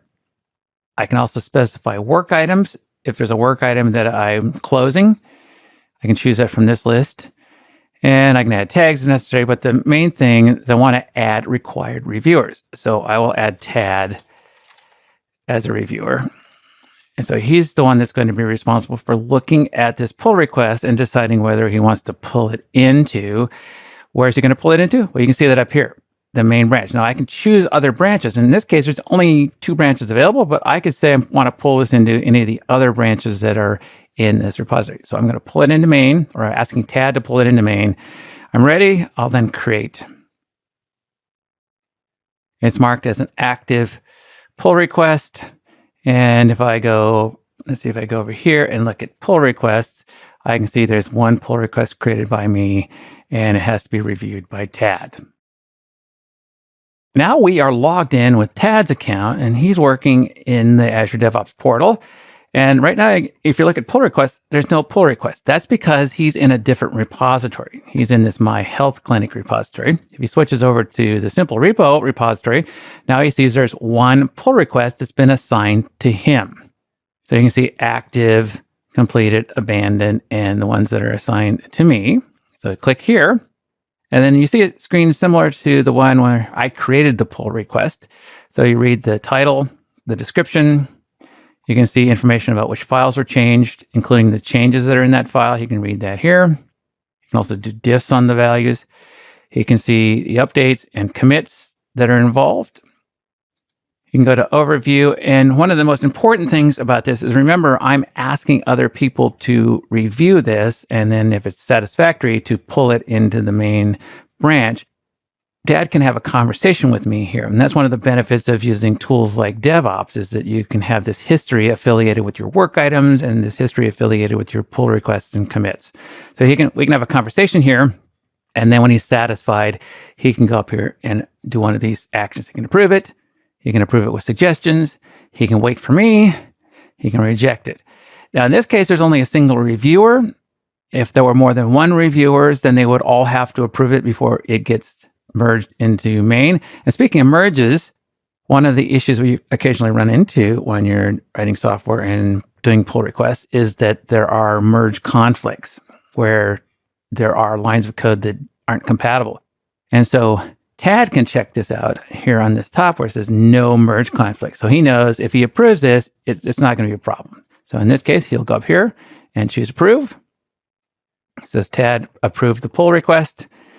And now we can go back to pull requests, and it says no pull request for current view. Now let's take a look at it from my perspective. So over on my login, I can see that there's some updated just now. I can click on this. I see that it's been approved. So now I can go ahead and complete this. Or what else are my choices? I can complete, abandon, or mark as draft. So I'm going to choose to complete. And it's asking me here, what do I want to do? What kind of merge do I want to do? So I can do a merge, no fast forward, squash commit, rebase and fast forward, and semi-linear merge. We have lots of choices. The one I need is merge, no fast forward. I also have some other things like, what should we do after merging? Should we delete the add header branch after merging? Yes, we should. So I'll go ahead and complete the merge. So it shows that Walt Richard completed this pull request. And then let's go take a look at branches. So there's only a single branch now. So that's your complete workflow for working with a pull request. Azure Pipelines is a set of services that automate your application build and deployment phases. This is Microsoft's continuous integration and continuous delivery system. Continuous integration, also known as CI, is the industry word that describes the process of automating the building and testing of code. In Azure DevOps, this is known as the build pipeline. Continuous delivery, also known as CD, is the industry word that describes the process of automating the deployment of the application, which ensures the final product is made available to the customers. In Azure DevOps, this is known as the release pipeline. Build and release are two distinct phases, which can be automated in various ways. In DevOps, it is common to automate both, but that is not always the case. There are teams that automate the build, but still deploy manually. Plus, it's possible to do the opposite: manual build, automated deploy. Before talking about continuous integration, let's examine the idea of code integration. This is a deep topic and historically has had many definitions. For our discussion, it means to integrate two versions of the app together by merging new code with existing code. Once the merge is complete, we need to test the integrated code to ensure that it works correctly. Obviously, testing the software by hand takes a lot of time, is repetitious, and is susceptible to human error. We solve the problems with human error by using a testing system that reliably runs all the tests in an easily repeatable fashion. And these testing systems are one part of the continuous integration system. Essentially, the workflow for updating the app code looks like this, whether you're doing a manual or automated process. First, you commit your code changes. Then you merge the new code into the main app code base. Next, build the application, which generates the executables and other essential files for desktop applications, or in web apps, the build process will generate minified files and other site artifacts. Finally, test everything. Obviously, doing this manually is possible, but it's better to automate, and that's what you get with build pipeline. The build process is customarily triggered when the code is committed into the version control system. There are many nuances to this process. Some teams like the immediacy of instant builds, meaning you trigger the build process with every code merge. Other teams prefer to consolidate the builds until the end of the day, the so-called nightly build. Azure Pipelines supports both these scenarios. Your release pipeline is very specific to your application structure. For a simple example, consider a web application. Deployment can be as simple as copying the modified files to the production server, perhaps running in an Azure App Service. For a more complex scenario, we might need to deploy a set of microservices, update the web front end, and make some database changes. A deployment system needs to be able to handle these diverse tasks in one pipeline. Continuous delivery supports other deployment patterns for web apps. Blue-green deployment is a technique to roll out site changes in a staggered cadence. Essentially, there are two sites running at the same time, the previous blue version and the new green one. Typically, this uses load balancing to send increasing amounts of traffic to the green deployment. If site monitoring exposes trouble with the green build, traffic can be rerouted to the blue deployment. Feature flags are another technique that is used to experiment with new features. These flags are set in the deployment configuration. They enable your team to expose new functionality to different end users based on their identity and group membership. For a more complex scenario, think about how Microsoft builds and deploys the Windows 10 operating system. For several years, they've used this idea of a change of progress through a series of rings or release rings. In this scenario, continuous delivery is configured as a series of deployment rings. In this example, the first deployment ring A is used to test new versions in production for a select audience of Microsoft employees. Builds do not move to the next ring until it passes a suite of load and acceptance tests. The continuous deployment system automates deployment from one ring to the other. This can be useful in early rings. As soon as the acceptance bar is met, the build is automatically moved to the next ring.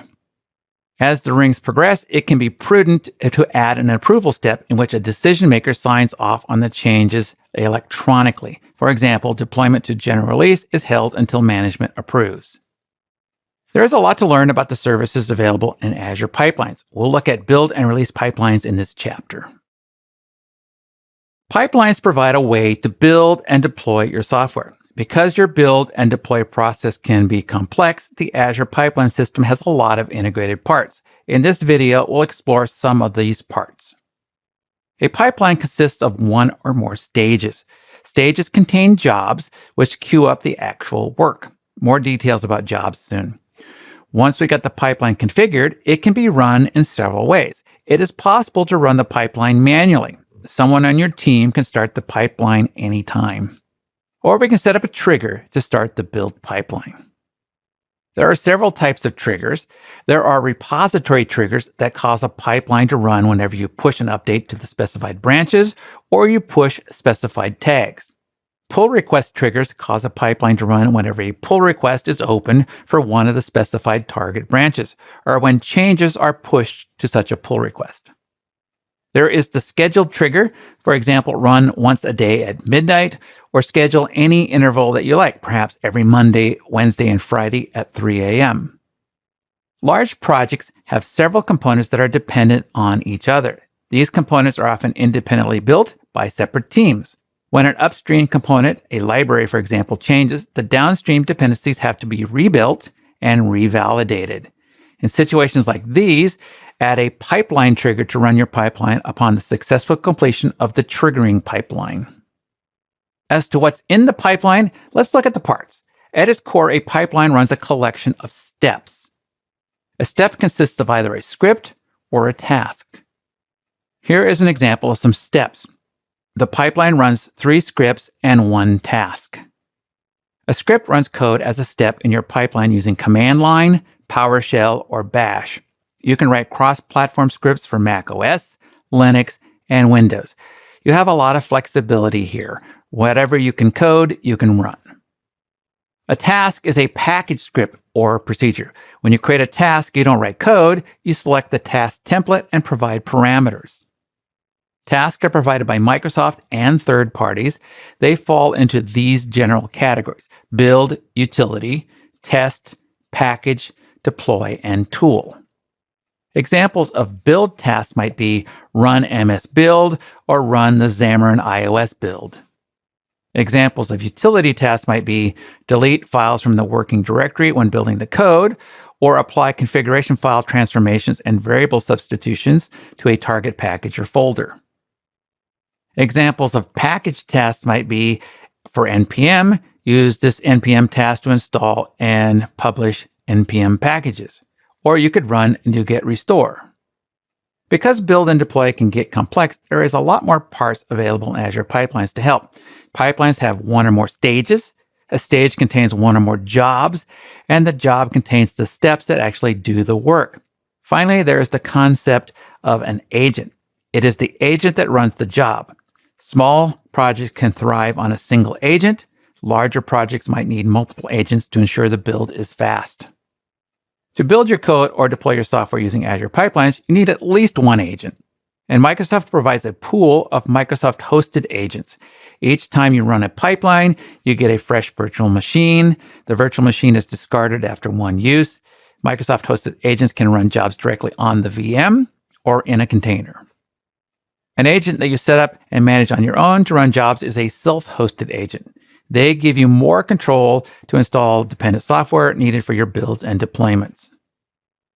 Microsoft provides a set of build and release templates. These cover common scenarios like deploying to an Azure app service. You pick the template and it contains most of the tasks and scripts necessary to get started. Let's consider what we've seen in this video. Pipelines provide a way to build and deploy your software. These are commonly triggered by committing code to the project repository. There are many working parts to discover: stages, jobs, agents, tasks, and scripts. With these tools, we can build simple or complex pipelines. Now let's see how to use them in the DevOps portal.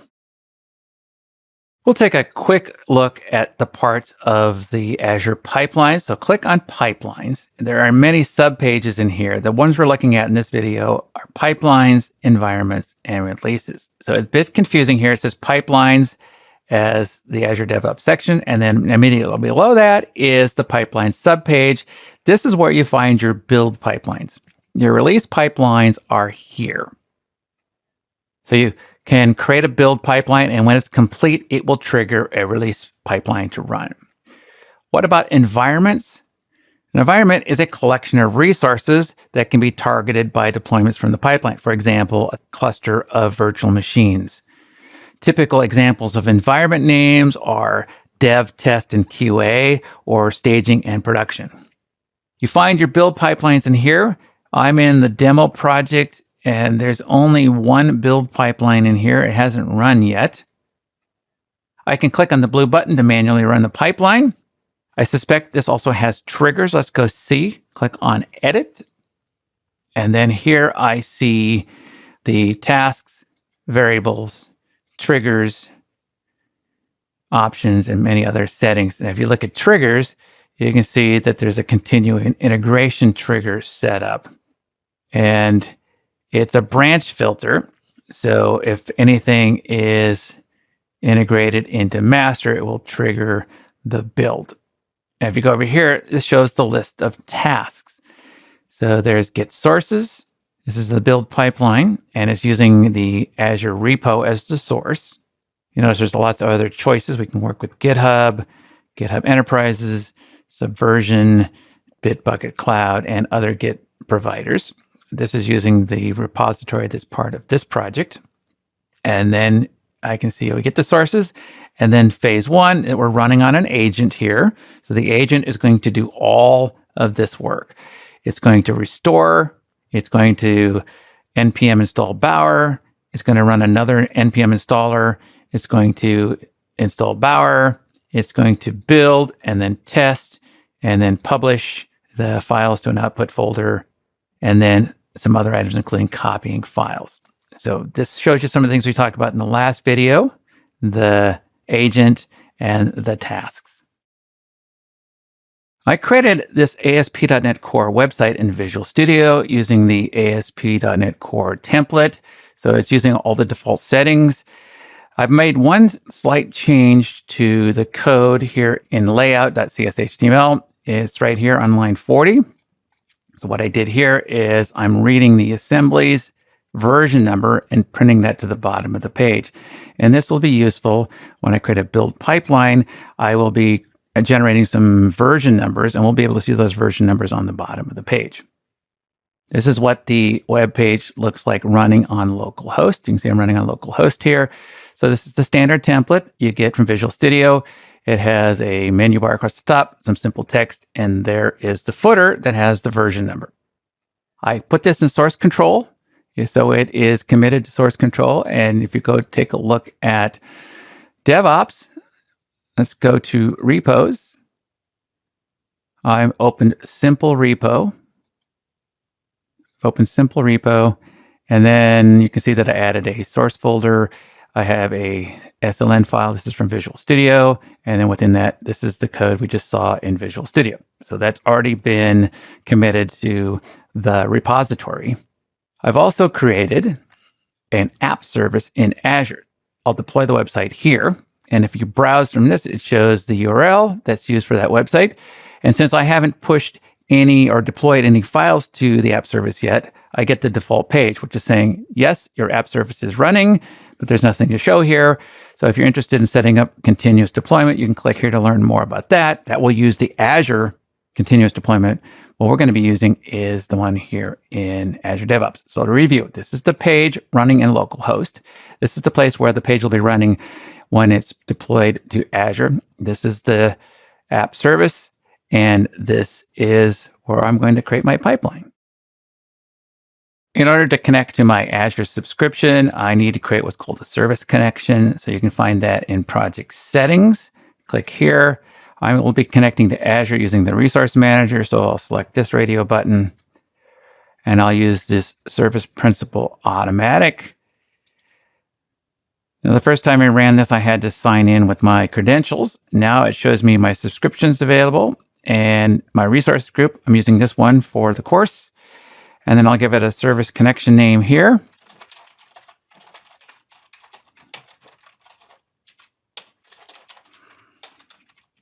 Like that. And then I'll grant access permission to all pipelines. Now I have my connection. And when I go to work with my pipelines, I can tell it to use this when it needs to connect to Azure. One benefit from working with Azure Pipelines is the included templates. So when you're creating a build pipeline, you can use a template to get started. And we'll take a look at some of the templates that are available for ASP.NET. So the first step is to open pipelines and then go to the build pipeline section. That's this one here. Click on new pipeline. And I've got two choices. I can use this editor for creating the new pipeline, which will generate a YAML file, or I can use the classic editor, which will create the pipeline without the YAML file. The benefit of using YAML is that it's a text file, and then I can include that YAML file in my repo. For this example, I'll choose the classic editor. Then I'll choose my source. I'll use Azure Repos Git. I'll choose the team project, the repository that contains my code. That's a simple repo. Choose the main branch and click on continue. And you can see there's a lot of templates here. There's .NET Desktop, there's Docker containers, and many, many more. And the two that I want to look at are these two here for ASP.NET. So this one, build and test an ASP.NET web application. This template, you set up the source, and then it's going to run these steps on the agent. It's going to use NuGet. It's going to restore your packages. It's going to compile or build the solution using the settings here. It'll test if we got any tests set up. It'll publish symbols, and then it'll publish artifacts. That's a zip file in our case. So this is only the build portion of the pipeline. Now, if we go back and choose the other template, you see what it says here? Build, package, test, and deploy an ASP.NET Azure Web Application. So this will include the build and the deploy parts. So we'll choose this one. Now you see that I have to connect to my Azure subscription. That's why here and here have these red text that says some settings need attention. But let's look what's different in this template. It has this Azure Web App Deploy. So it's still got the artifact and the symbols and the test. It's also doing something called archiving, which wasn't available in the other template. So my point is, each one of these templates has different steps that you can use. And then you see how you configure them. You click on the item, and then you change the settings over here in the right side of the screen. So in the next video, we'll look at how to use this template to create our build and deploy pipeline. It's time to start setting some of the settings for this pipeline. I've got two areas I need to fix that have the red text. So what's wrong here is I need to provide my Azure subscription. Before we get there, let's take a look at the name. I don't like this name, so I'll go and put in simple web app. Go down here, and the display name for this is going to be Azure Web App Deploy. I think I'll just go ahead and leave that as is. Then I'll go up here. I'll choose my agent pool. I'll use Azure Pipelines.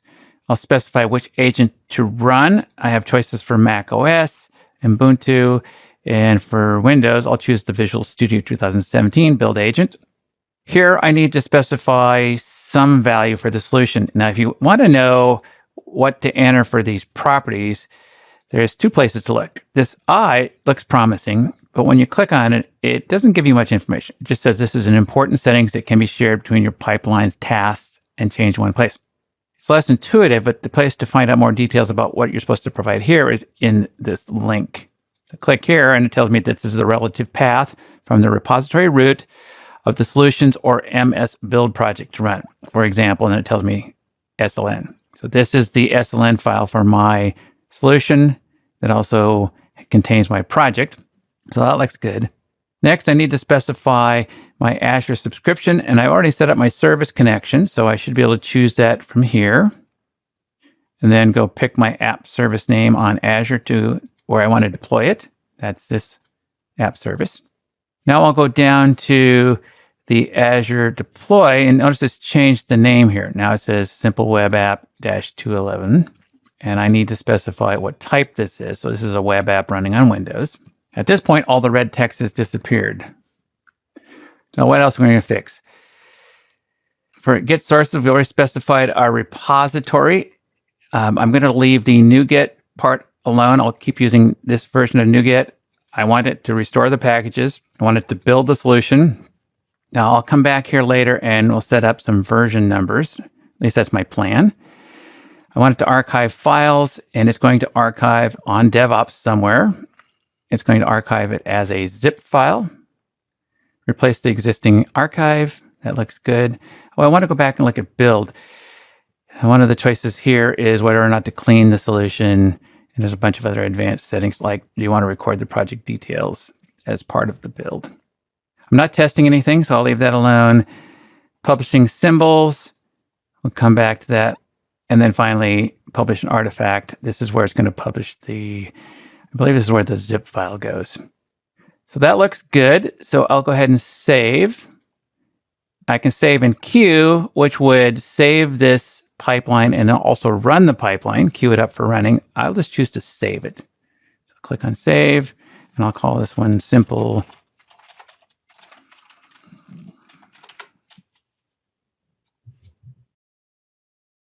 It's time to start setting some of the settings for this pipeline. I've got two areas I need to fix that have the red text. So what's wrong here is I need to provide my Azure subscription. Before we get there, let's take a look at the name. I don't like this name, so I'll go and put in simple web app.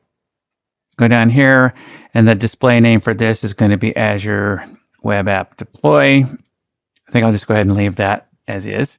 Then I'll go up here. I'll choose my agent pool. I'll use Azure Pipelines. I'll specify which agent to run. I have choices for Mac OS, Ubuntu, and for Windows, I'll choose the Visual Studio 2017 build agent. Here, I need to specify some value for the solution. Now, if you want to know what to enter for these properties, there's two places to look. This I looks promising, but when you click on it, it doesn't give you much information. It just says this is an important settings that can be shared between your pipelines, tasks, and changed in one place. It's less intuitive, but the place to find out more details about what you're supposed to provide here is in this link. So click here, and it tells me that this is the relative path from the repository root of the solutions or MS build project to run. For example, and then it tells me SLN. So this is the SLN file for my solution that also contains my project. So that looks good. Next, I need to specify my Azure subscription, and I already set up my service connection, so I should be able to choose that from here. And then go pick my app service name on Azure to where I want to deploy it. That's this app service. Now I'll go down to the Azure deploy, and notice it's changed the name here. Now it says Simple Web App -211, and I need to specify what type this is. So this is a web app running on Windows. At this point, all the red text has disappeared. Now, what else are we going to fix? For get sources, we already specified our repository. I'm going to leave the NuGet part alone. I'll keep using this version of NuGet. I want it to restore the packages. I want it to build the solution. Now, I'll come back here later and we'll set up some version numbers. At least that's my plan. I want it to archive files, and it's going to archive on DevOps somewhere. It's going to archive it as a zip file. Replace the existing archive. That looks good. Oh, I want to go back and look at build. One of the choices here is whether or not to clean the solution. And there's a bunch of other advanced settings, like do you want to record the project details as part of the build. I'm not testing anything, so I'll leave that alone. Publishing symbols. We'll come back to that. And then finally, publish an artifact. This is where it's going to publish I believe this is where the zip file goes. So that looks good. So I'll go ahead and save. I can save in queue, which would save this pipeline and then also run the pipeline, queue it up for running. I'll just choose to save it. So click on save, and I'll call this one simple.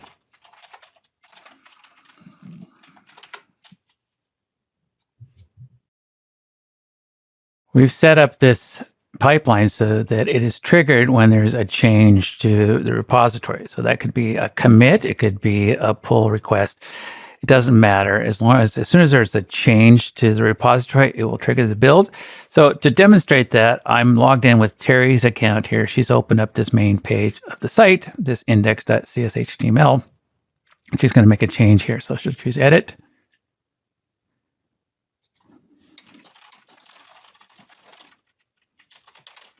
She makes the change there and commits.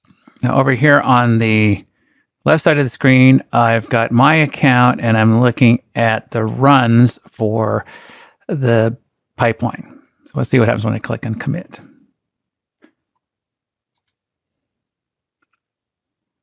After about 30 seconds, I see this new link. It says load new run. I click here. And I can see the spinning wheel, however that is running. So that has kicked off the pipeline. And after about 2 minutes, I will have the update here, and then we'll refresh this home page here to see if there's any new changes. It's been 2 minutes, so now I will refresh the page. So that verifies that we've deployed to the Azure App Service. And then I'll click over here. Actually, I don't need that tab open anymore. Click over here and I can see that there's my successful run. And there's some details here that this was triggered by Terry adding something to the main branch. We've successfully created this pipeline and tested it. It is a combination of building the items for our application and also deploying to the Azure App Services. In many instances, you want to separate these. You want to have a build pipeline and a release pipeline. So let's see how you would do that. Go to pipelines. We're going to add another pipeline. And the way you do that would be click here.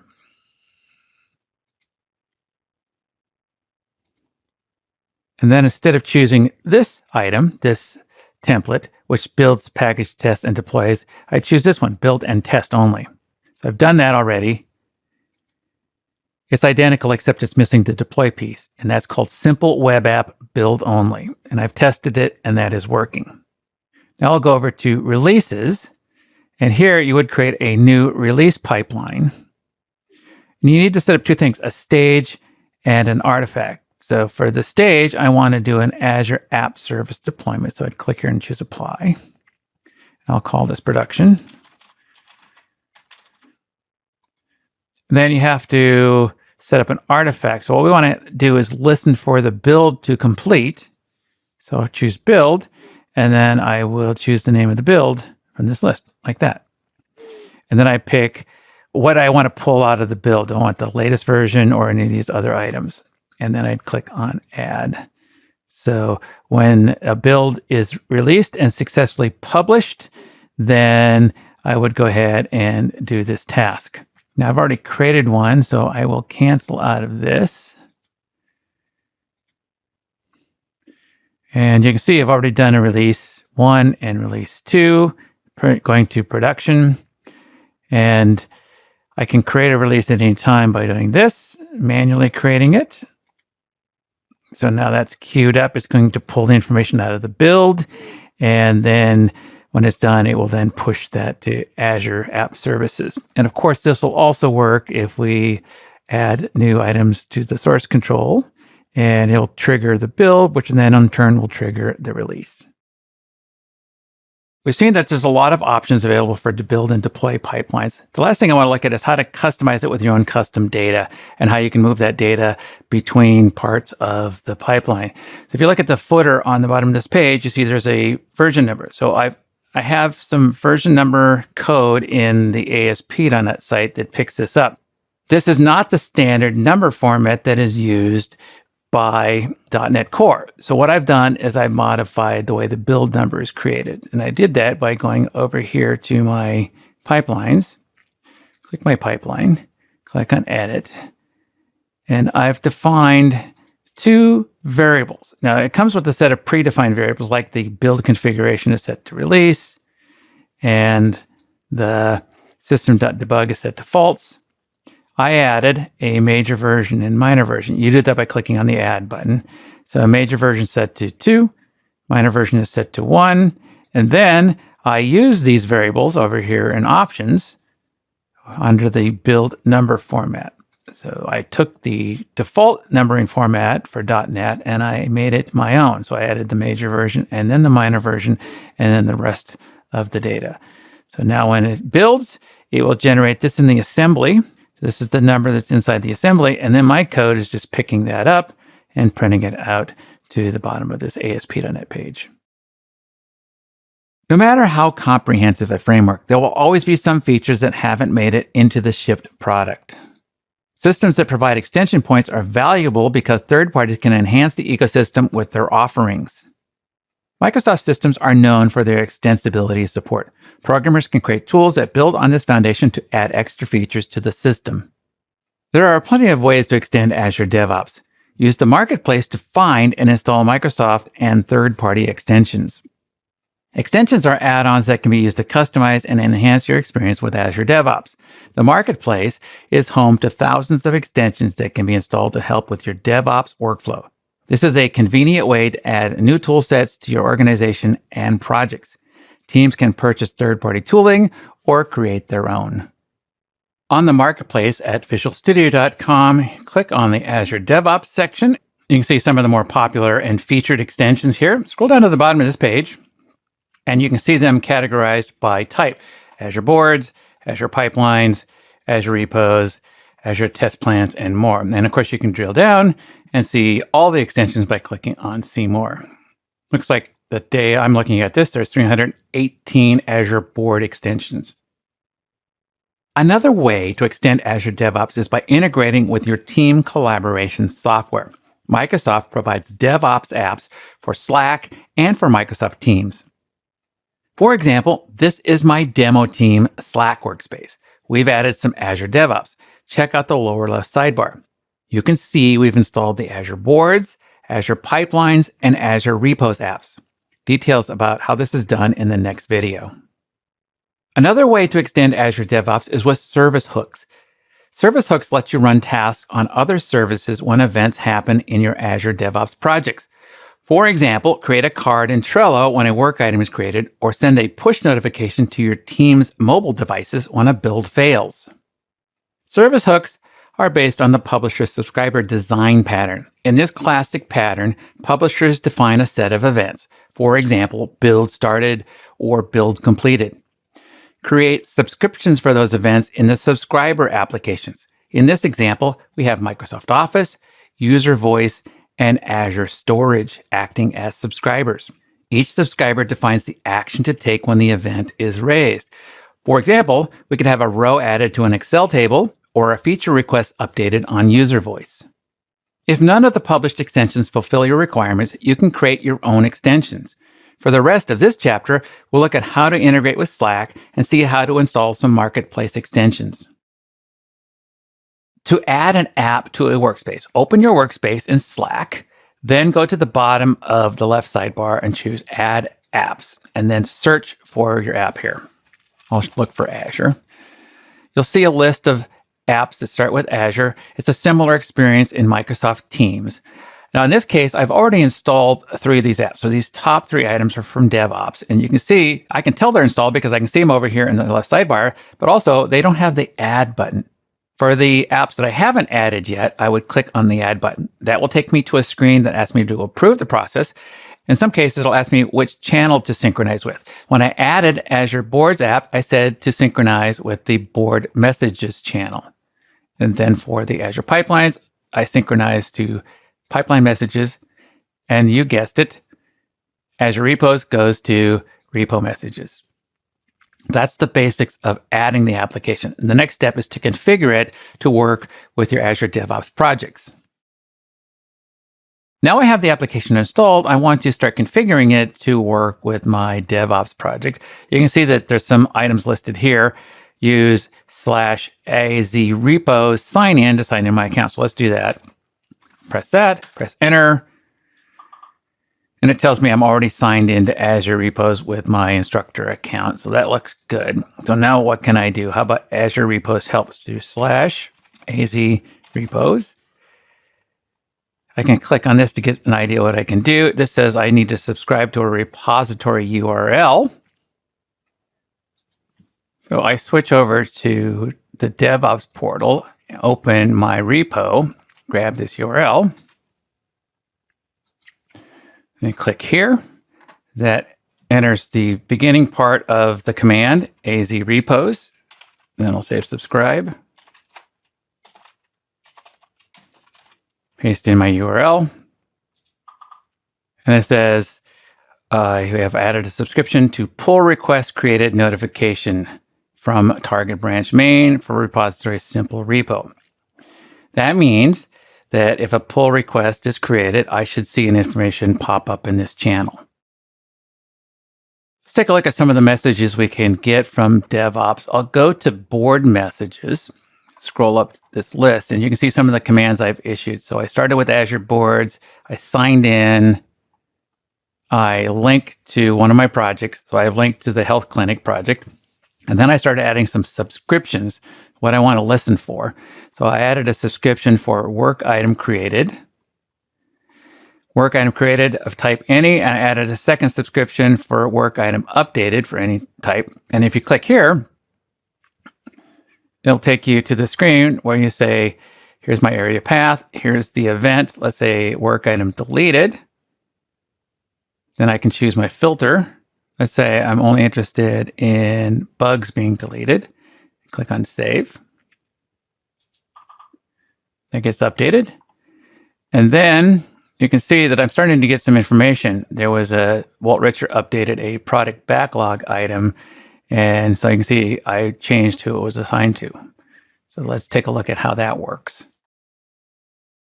We'll see the synchronization. On the right side of the screen, I have Azure DevOps portal open, and I'm open the Azure Boards view.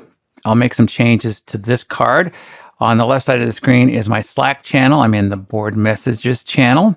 I should see some information pop up on the bottom of this channel when I make the changes. So I'll click here to open. I'll assign this from Terry to Tad, and I'll change the priority level to 2, and also change the amount of effort to 5. and then save and close. After a few seconds, I see it pop up on the bottom of the channel. Priorities 2, it's been assigned to Tad. And I see the name of this. And also you notice there's a hyperlink here, so I can click on this, and that'll take me over to Azure DevOps, to the web portal, to that work item. In this video, I will showcase some of the places where extensions from the marketplace can contribute new functionality. Later in this chapter, we'll explore 2 free extensions from the marketplace. One interesting aspect of extensions is that they can alter the user interface here in the DevOps portal. They can add tabs, pages, sections, and context menus. These are called contribution points in the DevOps documentation. So let's talk about where it can extend. These are called top-level pages, boards, repos, pipelines. So it can add its own top-level page. And then within a page, these are the sub-pages, so it can add items to the sub-pages. This is called the context menu, these 3 dots. So I click on that. It shows the context for this item. I can add items to the context menu. You can also add pages here, like this details page or this graph page or any of the items. So I can add items here. And then these are called groups, these vertical sections here. So I can add its own groups. And then within a group, it can add its own fields. So it can totally customize the way it fits into the DevOps portal. Let's see how to install an extension. First step is to go to this section on the DevOps portal. Click here and choose Browse Marketplace. We'll install 2 free extensions. The first one we're looking for is called Code Search. This is a free extension from Microsoft. This is the one we're looking for, so I'll select this. And this allows me to use the search engine in Azure DevOps to also search through my repository code. So click here to get it free. Then I choose my organization from this dropdown and then choose Install. I'll go back to the marketplace. Now I'll look for another free extension called Personas. This is the one. Go through the same steps.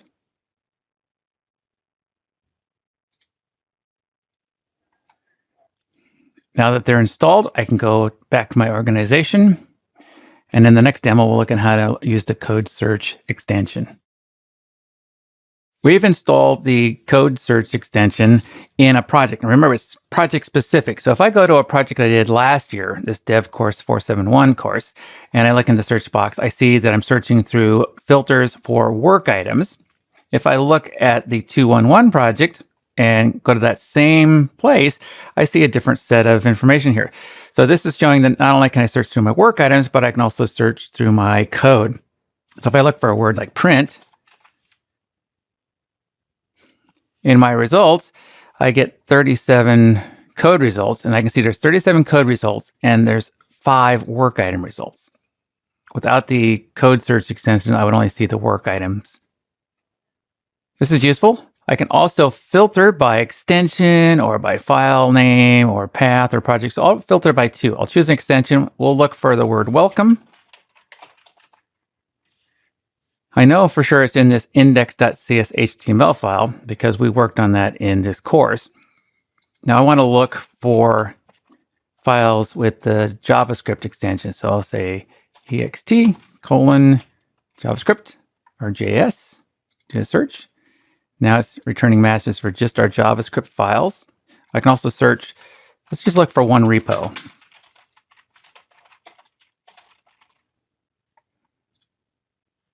And that's my expected result. So this file, index.cs.html, is in the simple repo. So as you can see, this is useful. Also, remember, this is installed per organization. So my other team members can use the same feature set. A persona is a fictional character that represents a subset of our users. A persona typically has a name, a picture, and a list of relevant characteristics. They encourage us to embrace a user-centered approach. So they are typically added in user stories or features or requirements. So for my example, I will go and add them to features. So I'm open work items. I've filtered to features. I choose this patient register. And at the bottom of this list, here's something that was added by the extension, this personas affected. I currently don't have any personas, so I'll create one. That takes me to a new page that was added by the extension. I'll click on create persona. This is one of our nurses. Her name's Shanice. And I'll write out a little bit of details about what she needs here in the description. And then I'm going to add this to all teams in this project. That looks good. Oh, and I need to add a picture. So select avatar. This looks good. Click OK. I've got her picture, her name, her description. I'll click on create. So now let's go back over here to the patient register, refresh the page. What persona is affected by this?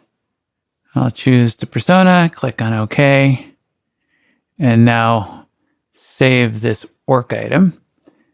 We'll go back to work items and reopen this patient register. And now we can see that personas affected is Shanice. So this is one of the examples of how you can extend the feature set of Azure DevOps with extensions.